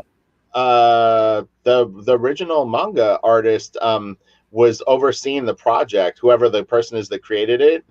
Oh, wow. But Ryan Benjamin and I did it. But it's like literally I've been finished for almost 3 years and it still hasn't come out yet. Thank you. Blue Roman says Kawajiri. Yeah. So we finished it. I finished it in, I think, 2018, and it still isn't out yet. But it's 100. It's like 110 or 120 pages of Vampire Hunter D that I worked on that is still not seen the light of day. Who's the publisher? I can't even remember the name, honestly. It's like some movie company got it and did like a crowdfunded book, like a Kickstarter campaign. I wasn't a part of the original campaign. But the artist that originally was going to do it got ill and he bowed out. And so Ryan and I basically did the whole series over. Wow. But yeah, I hate that. I actually have a 200-page book that has never seen the light of day. Really? Yeah, I got several things. I got projects that are half done that were canceled before I can finish. Yeah. But, yeah, they're stale at this point, so I'm like, now I don't want them to come out. Right. I do want this to come out because Ryan colored it too. Ryan did an amazing job coloring it. So I can't believe that hasn't come out. That would be a surefire sale. I mean, you guys working on Vampire Hunter D? I mean, that's. I know. It's like I'm telling you, it's over 100 pages. I worked on it for a year straight. God, they just had a Vampire Hunter D recent series, didn't they? Or I don't know. Maybe they're waiting for a next revival of Vampire Entertainment. They were saying that COVID was the reason, but it's like, what about the 2 years before COVID? I mean, just put it out on digital or whatever. I don't know. There's any number of things they can do. I don't know. It hasn't stopped everybody. So anybody complaining about that, it's like, you're not trying hard enough. Because I see other people getting stuff out there. We've got bigger fish to fry. Look, you and I are both very, very excited about it next year. We were talking about it yesterday, and it's like, we've got really, really great stuff coming for everyone. And it's not just lip service. I mean, it's like, I've spent my whole career getting ready for basically what I'm doing right now. And I know you're the same way. It's like everything that we've done and studied is going into our new projects, and they're going to be bad. Yeah. Yeah, in fact, and that's kind of, we're exploring a lot of this stuff and talking about it, but it's really refreshers and education and kind of like just getting our brains right for where we are, and doing all this stuff kind of, especially working on storytelling and looking at all this manga stuff is great because it kind of, it gets you thinking about story and it'd be fun to like look at. Oh, go ahead. Oh, no, I was going to say in a different way, because sometimes when you look at something very simple, but it's clear and gets the point across with, like, you were saying, like that high contrast sort of photographic lighting or whatever it is, it's like you can implement that into your art without it being a literal translation where you had to copy something because you love the way that, Jim Lee drew it, or, you know what I mean? Like, it's not so literal. Yeah. Shoot. I get sidetracked by the chat. Somebody was saying that I'm reading the chat too. Where the Michael Hing says Takashi Okazaki is the original guy that did, I guess, the manga for Afro Samurai, the actual creator. That would be very cool. He did a Werewolf by Night book. I don't know what that is, but it sounds cool. Werewolf by Night was like a Marvel book, I think, or something. Yeah. Like that's an American franchise, but maybe it's a different one. It would be fun to like, I'm real big on like the whole definition of cinematic comics, and like you were looking at Eminem the other day, and I'm like, this guy is definitely cinematic, but not in the storytelling, like in the lighting and the atmosphere, the environment work, the acting, that kind of stuff. It's like a whole other level. And then I started thinking about Batman Year One. Is like one of the most cinematic comics I ever read, but it's done in a very traditional American comic book style. So I guess there are lots of levels to that idea of what is a cinematic comic. And ultimately, I think it's just about putting you in the moment instead of like looking at a comic book and going, I'm reading a comic book. You can get into it feels real somehow. It feels like you're in the environment. I don't know. Well, and I'm making this stuff up as I go. No, but like you have a few different projects. Like you have a few irons in the fire in terms of ideas, and it's like, you have one that maybe is more of an animated video game kind of idea, and then you have one that's maybe more of a traditional comic book idea. But to me, that's exciting. I mean, that's kind of what people like Mobius did, or you know what I mean, where like you get these chunks of story that you go, oh, I really love that, but then they do something else and you go, oh, that one is pretty cool too. It's different. Like Arzak is not the same as Blueberry. I'm a very jealous artist. I mean, the whole reason I started collaborating as a colorist is because I was jealous of my writer friends who kept getting to work with like amazing artists, and I'm like, screw you guys. So I became a colorist and started getting to work with all these different artists and learning all kinds of new stuff. And collaborating, humbling yourself to get in there and work with other people. You learn so much. I mean, coloring David Williams, for instance, David popped in here, just coloring his work elevated my own drawing because I got into on an intimate level with his artwork and got to see his lines and things like that. So working as an inker or as a colorist or any of those kinds of things will only help open your eyes more to like other things. David is such a good penciler. Oh my God. I don't understand why he really isn't out there more in terms of like the public awareness of him, because he's incredible. I mean, he's like, he's like an artist where yeah, everybody knows him, but he hasn't had that year-long run on Spider-Man that right. everybody can associate with him. And I think that sometimes that's important, and something that we're kind of losing here. Yeah. I think that, you know, the having the YouTube channel, for instance, kind of makes up for that in a way that you can stay out there, Right. because there are no real monthlies anymore. So you have to kind of stay out there and be relevant for when your books come out. But sometimes when you take a long time between books, people forget. 6 months, 6 months, people are like, oh yeah, you know, like, oh, look at this guy, I forgot about him, you know. Next year I'll have covered though. I mean, for me, because I'll have 100 pages of that heavy metal story out, and then 2 full issues of Blaster Kid. So my goal would be to do at least 150 pages a year. I think 150 would be good, somewhere around there, 140 to 160. Yeah, I have no idea. I'm just gonna do a story, and hopefully it's manageable. I don't know. I'm just. Do you create deadlines for yourself?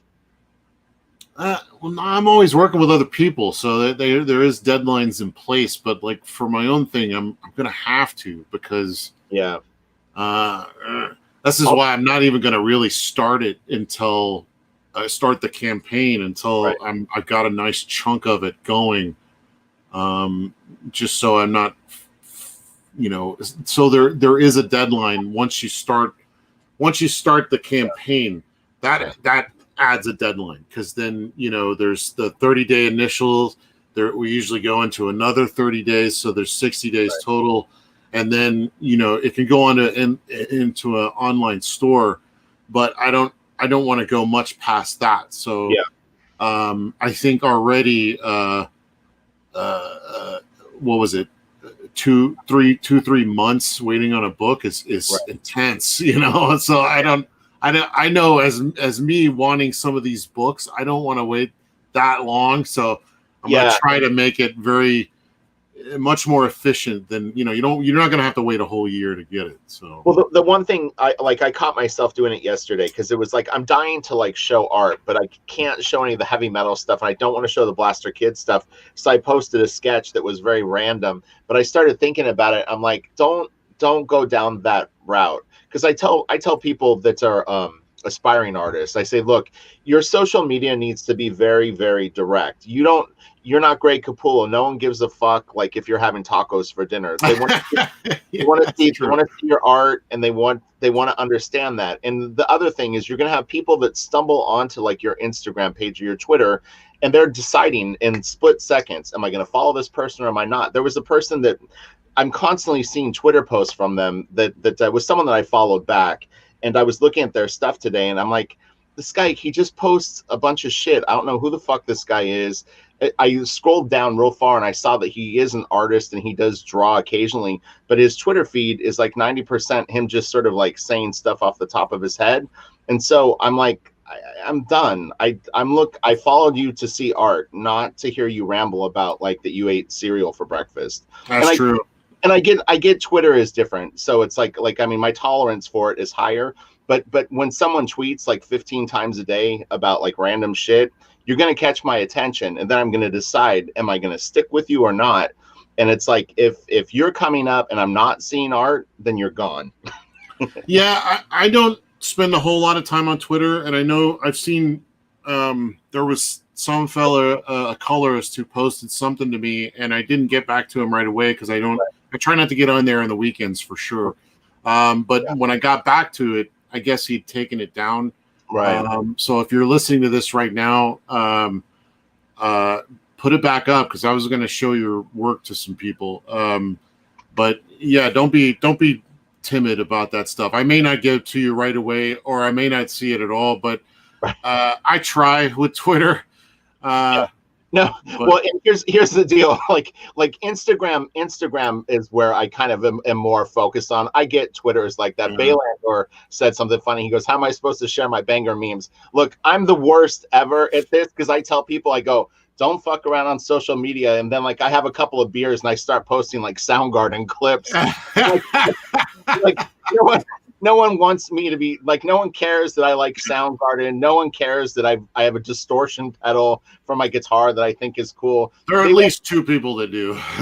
Right. But they want to see Blaster Kid art. That's what they want to see. So it's like I have to follow my own rule book on that and go like, all right, stop fucking around. Like I get you want to do some experimental art, but no one really gives a fuck about that. They want to know about Blaster Kid. That's what they're following me for now.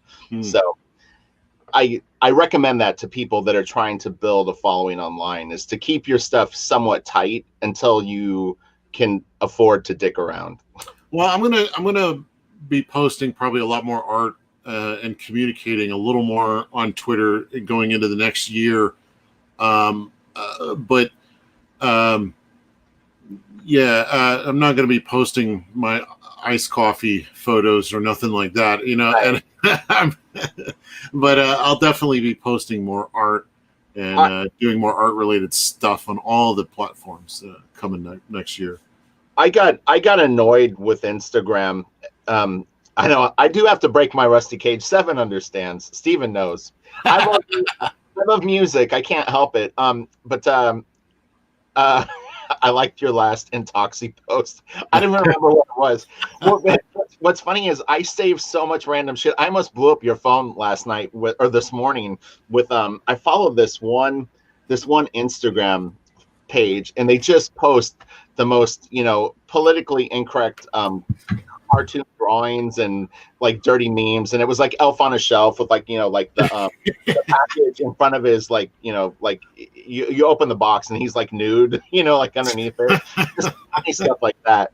They're dirty, like dirty memes, and it's like I would love to share that stuff, but it's not again it's.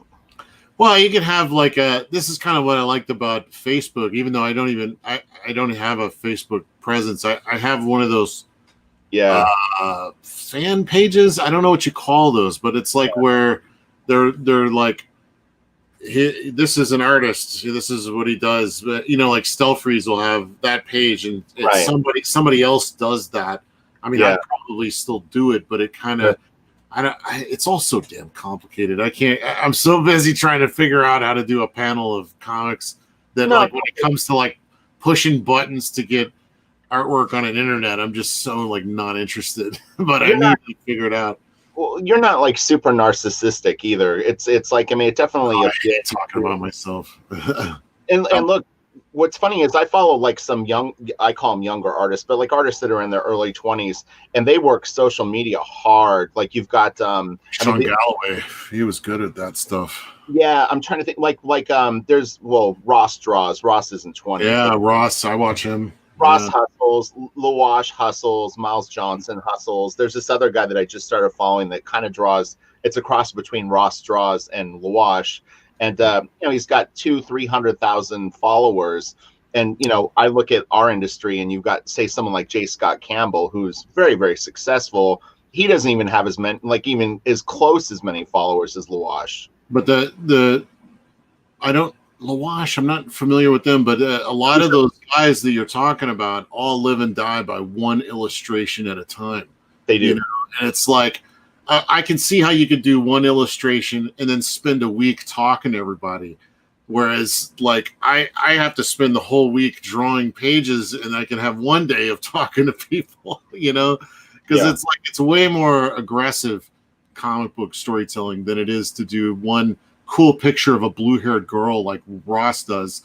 I mean, I envy him in a way. He's got like studios of helpers helping him put that one drawing out a week. It's like, give me a break, dude. I mean, give me 22 pages of 20 drawings, or whatnot. Give me a bunch of stuff. Yeah, this one drawing thing. Huh?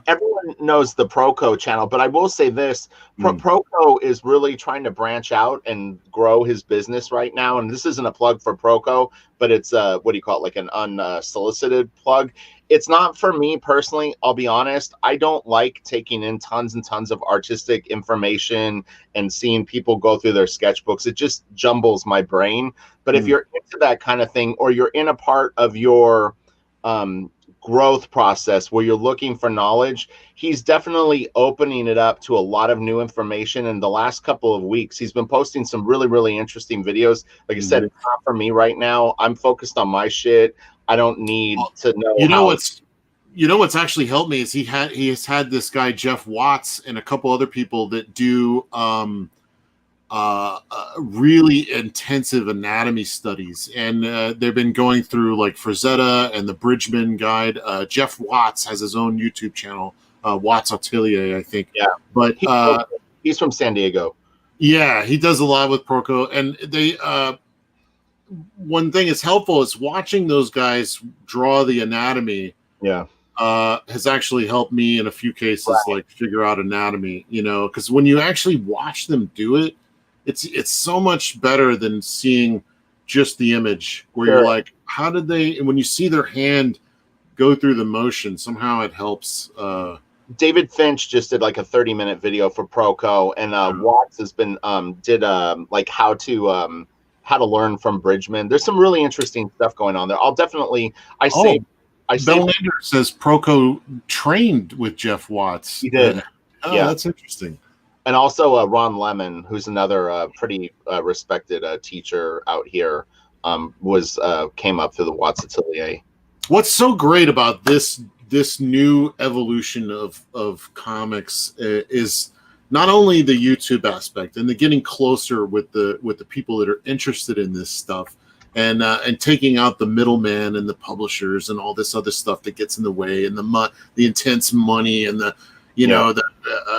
and then now it's like this great education it's so much more pure. It's like we got guys teaching it, guys doing it, and it's like in the 90s we had the speculators came in and bought 10 of #1 issue.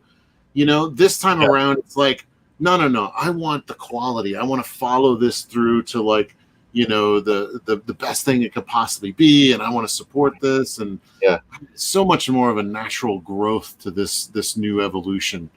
I think it's very strong 10 years from now. It's funny. I never knew how to show a post, and I just did it on accident. Oh yeah, you just click on it. Yeah, I didn't know you didn't know how to do that. No, I had no idea. It was I did it because it said it was like a post was grayed out, and I was like, oh, I want to see it, and I clicked show, and all of a sudden it just showed it. I would have been doing this for more people's comments. I'm sorry, guys. I'm a dummy. And Dino, hello, and Dino. He says fart. So how do I pull it down once it's been shown? Click it again. You gotta, or click another one and click it off. I see. Mike Miller's here. He said Nia Lamb. I remember Nia, but I don't know his work anymore. I haven't seen his work in years. That looks like a racial slur, Mike. Be careful. So, David Simpson said that he's been following me for years on DeviantArt, and he just realized that I'm Blaster Kid. Not only am I Blaster Kid, but Blaster Kid is a creator-owned comic book that's coming out very, very soon. So it's like it was all done on purpose. Well, David Finch asked me that in the interview that we did. This is a funny story, and then we'll wrap it up. So I did an hour-long interview with David Finch last Thursday, and he forgot to hit record. Oh, no. So we finished. What? Oh, no, that whole interview? Yeah, so we I wrote him back like a day later, and I was like, hey, thanks so much, for doing the interview. It was really fun, and I appreciate, because David interviewed me. It was not the other way around. And and then he wrote me back, and he goes, I didn't hit record. He goes, I didn't realize I had to hit record. So unfortunately. So we're gonna do it again tomorrow night. Okay, good. And it won't be as good. I remember doing a live stream, and we did like half an hour with these guys, and it was brilliant. And it was like, oh man, this is coming out better. And then I look up, and it didn't say live, and I'm like, we've been talking just to each other for the last half an hour. Oh my god! I clicked live, and it just wasn't the same. Oh my god! So someone There's said no money in video games. Get out of here, Mike. It's too many people. All the boomers doing YouTube. I'm not a boomer. I'm on the edge of boomering. No. So Marshall makes Proco's channel more entertaining. I'm not 100% sure who Marshall is. I'm assuming he's maybe the older guy that videos with him. But yeah, Proco is definitely, he's on the move. He wants to take his channel to 3 million subscribers. Well, he's got the knowledge. I was like, who's this guy? And then you actually see him work out an anatomy drawing. He's like he knows every muscle. I like his channel. Just for me personally, there's times where I have to focus on my own stuff and I can't try to like, you know, it's like in the middle of a baseball game. I can't be trying to study someone else's swing. Later I can, you know, after the game is over, maybe I'll watch, you know, something. But well, you gotta, you know, you watch the tapes after the game, right? Yeah. All right. Well, that was a great video, and look, our videos are gonna look they're gonna look way more fancy. Look, Slick Rick. He said, yeah, look at that. The boomer. Boom. So we're gonna take over, man. These kids are just looking at video games and playing video games and slapping each other in the face. I mean, that. Come on, we're gonna make something out of this and get some information flowing. I want to do a whole nother live stream just because I can now share people's comments. It looks so much more visually pretty. Yeah. No. We're still relevant. At least I have a smartphone. No, yeah, good times. What's video clipping? I don't even know. I know. What is that, Mike? I don't know. I get. Oh, you mean yeah? You could take little bits of video and put them in your thing, and you could quickly click them, and it'll make it'll, you know, pop it up. Right. Oh, dude, I have funny ideas for these videos, but I just don't have the time to edit it all together. But the other day, I had something really funny. I was like, oh my god. Oh, it was for the hot takes. I had an idea for the hot takes intro for those videos, but I don't want to edit it together. Anjan or Hunjan, man, forgive me for saying that, but yeah, Marshall Vandruff is an art teacher in Fullerton College. Okay, yeah.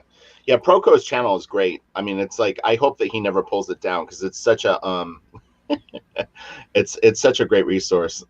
I'm starting to try to save some of this stuff because, like, man, it comes and goes on YouTube or in the internet, so. And if you find something you really like, you save that stuff right now because you never know if it's going to be there. It's funny. Yojimbo says this is going to turn into a Jack Show spinoff. I go, we need to find someone named Oscar and then someone that's name starts with a C, and we could do the Rock Show. Yeah. Mike was saying we should do an intro. I keep hitting him up for like a little clip of music that he did because he does music. And I'm thinking like a little rich, like rock, like, you know, and then I could do like a quick animated thing like the kayfabe guys, you know, and have just like a little quick intro. Our secret goal is to be as good as kayfabe. No, I'm just kidding. Yeah. No. I love those guys. I think they're very good, but they're very specific in what they do. And I think that we bring a different flavor in that we get more deep into the how-tos, I think. Well, I was on YouTube before, 2 years before I think that they were, as far as I know. I had never seen their stuff until maybe like 16 months ago. But anyway, that's neither here nor there. They're great. Their shows are awesome. It's funny because there's a couple that I want to see the Coyote one because I've never been able to see those. Oh, yeah. Yeah, that's kind of fun. Yeah, I like that because they hit up a lot of, like, they just hit the Michael Golden Marvel Fanfare with Hulk and Spidey, and that is one of my all-time favorite books. So it wasn't like I was seeing something new, but it was neat seeing anybody talk about it. You know, like not many people talk about some of this stuff. Well, this was a fun one. It was. We were both very busy and didn't get to prepare to the extent that we wanted to. So it wasn't like grand slam in terms of like the content, but next week we'll be a little more prepared. Yeah, we'll have to figure something out. I mean, it's like I'm not gonna lie and say that, like, I mean, I'm literally drawing all day and most of the night, and that's all I'm doing right now. So I love all this manga stuff, and it's really fun getting into this. If you guys have any ideas of some stuff you'd like to do other than manga, I really enjoyed the album cover art stream. That was so much fun and very different. I think that would be fun to like figure out. What does he say? Kayfabe guys. The memories, the Otomo Memories book. It's really, I have that comic. It's good. Yeah, I got that's SOS. Yeah, I have memories too, but yeah, man, all that stuff's really great. Well, all right. They go through the comic book or the art of book? No, they went through the comic, which is it's hard to find actually that stuff. You can find it online pretty easy, but I actually have the individual comic where they go to the satellite that looks like a rose. Yeah, it's from Epic. I have 2 copies of it. It's one of my all-time favorite books. I wore one of them out so much that I had to get one for keepsake. Those are keepers. I saw it because I was really into the movie, and I saw the comic probably like 15 or 20 years ago, and I was like, oh my god, I got to get this, and it's very good. Mine has like the woman on the cover. It's like kind of blue and yellow. That movie, yeah, I know what you're talking about. That movie is directed by Koji Morimoto. Dude, I love that book, Orange. Yeah, he's Orange. Yeah, they say it like the French Orange. Orange. That book is awesome. Here in America, we just say orange. Yeah. Oh yeah, it is orange, isn't it? But I say orange. It's a big orange book. That book, let's go through that book. That book is the shit. Oh, it's great, dude. And I am a complete devotee of Morimoto, and I know all his works by heart, even his commercials and music videos and stuff. He seemed to be kind of dabbling in drugs at the point of when he was doing that book, and it kind of worried me because it seemed like maybe it was affecting his productivity. What? How do you know that? Is there a story about him? I think in the book there's kind of some references to like LSD and stuff like that. Oh, that's interesting. Yeah, well, I mean, look at this. I mean, this is like, what is that? Oh, yeah. You go down that rabbit hole, but just some people don't come out well. Yeah, I did a brief stint exploring that stuff, and it did kind of like open up my third eye a little bit. Started seeing things a little differently, but you got to be careful with that stuff. But yeah, I think it killed his productivity, though. I mean, he's not nearly as prolific as he was, but he's also getting a lot older. So I have Kaba 1 and 2 right up there. Whoa, wait, my hand. Yeah, I got those. I still got them in my box. Up there. That's Kaba 1. That's Kaba 2. They're right there. Yeah, those are great. Okay, we did an awesome show. We rock, Kelsey. Who rock? You rock. Who rock? You rock. So now we just need to meet Oscar, and then we'll have Cecil on the show. So tell you what, the chat rocks, man. You guys, thank you guys so much for tuning in. I love watching the show later, and there's so many great ideas and artists that people are sharing, and like I love going back and seeing what everybody's saying. It's hard to keep up when you're doing the show. But Slick Rick had a really good recommendation. We need to do a movie poster sometime. I never even thought of that. Brilliant. Yeah.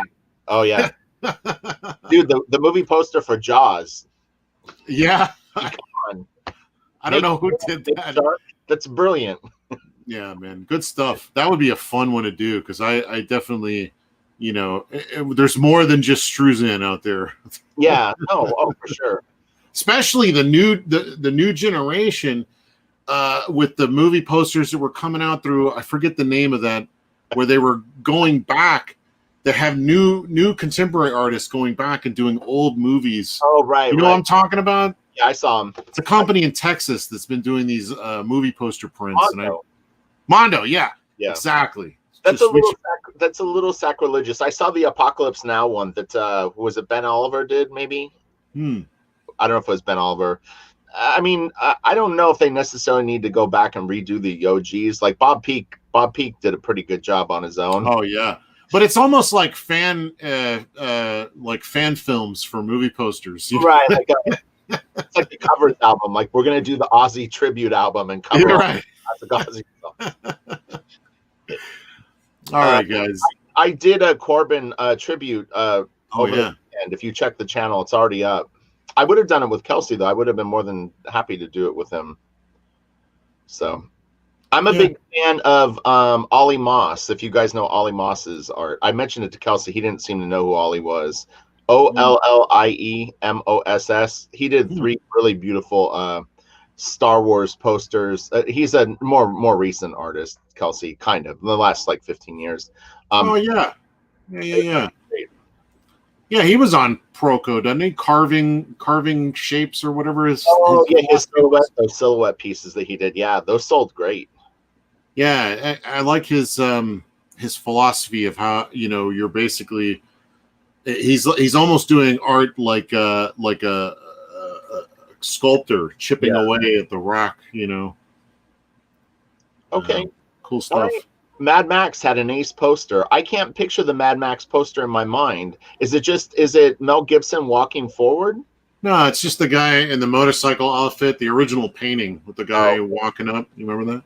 I don't know who the artist is. Like and share, everyone. Thank you, Mike. Thank you. Like and share, everyone. We should care about such things. I know, right? Oh, and Blaster Kid, go to the pre-launch page again. Probably the first or second week of January. I mean, I'm going to shift everything to 100% Blaster Kid focused content. I mean, besides the stuff that we're doing here, but yeah, it'll be more specific. And again, I have to follow my own rule with that. My social media is a mess right now. I dick around with it, and it's not a wise move. So I need to be more disciplined with my social media. Well, maybe I don't know how there's no doubt more than a few people in here that are wanting to do crowdfunding. So, it would be good to kind of talk about the things that you need to do, things you need to improve on. I mean, I'll be listening for sure. I'm always trying to catalog the things that work and the things that don't, It would be interesting to talk to Sweetcast. What's his name? Clint. Yeah. What's interesting about Clint to me is the fact that he's someone that was completely unknown like 2 years ago, but stuck to his guns, hustled on YouTube, and has built up a following. It's really, so is he really related to Bram Stoker? That's so I don't think so. I don't. Maybe I don't know. He's also related to Mr. T apparently. But no, I like Clint. Clint's what I call a slow burn. He's he came in, started his channel, just slowly built it up. Did a book, it did great. He did another one, it did even better, and now he's got this one with Charlie Snogans. He's just this slow build. And it's an exercise in patience. I'm sure he's having to be very patient, but he's building a much more solid base. Through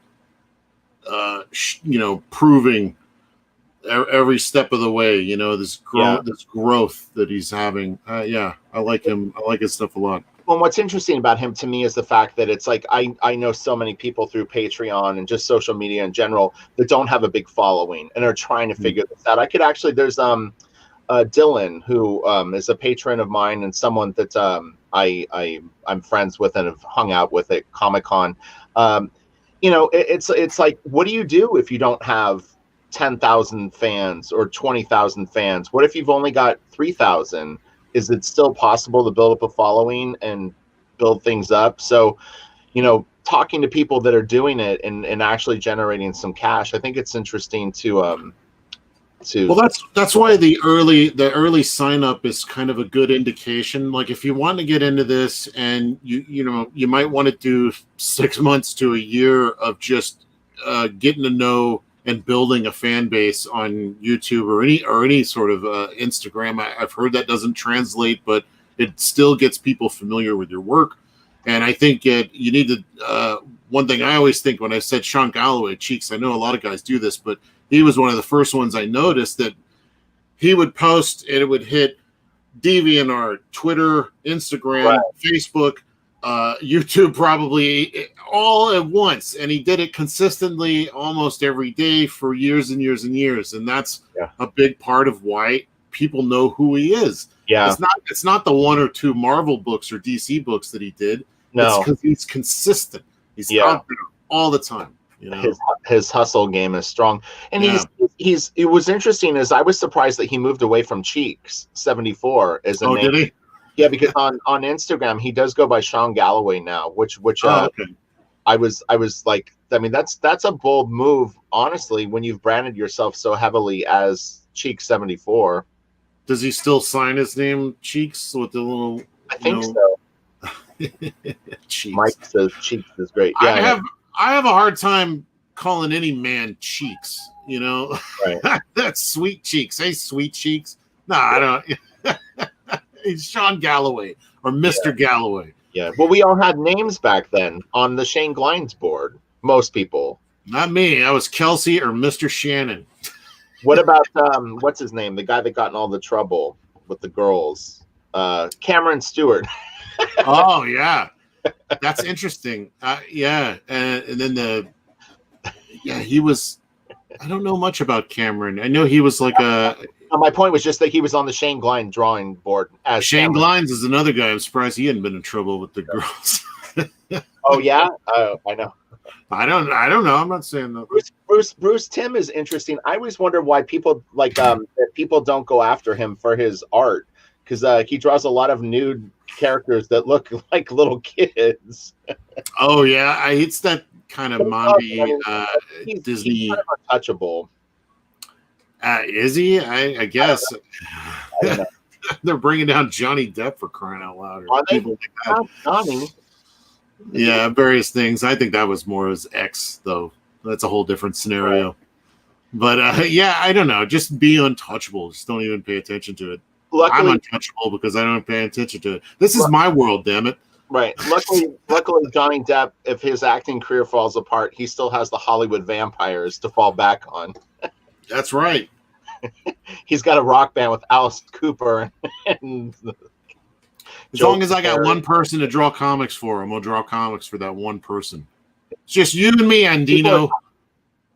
People are talking about Don Lawrence in the comment section. Do you know the artist Don Lawrence? Yeah, he's a killer painter. Worked for years on this book called Storm.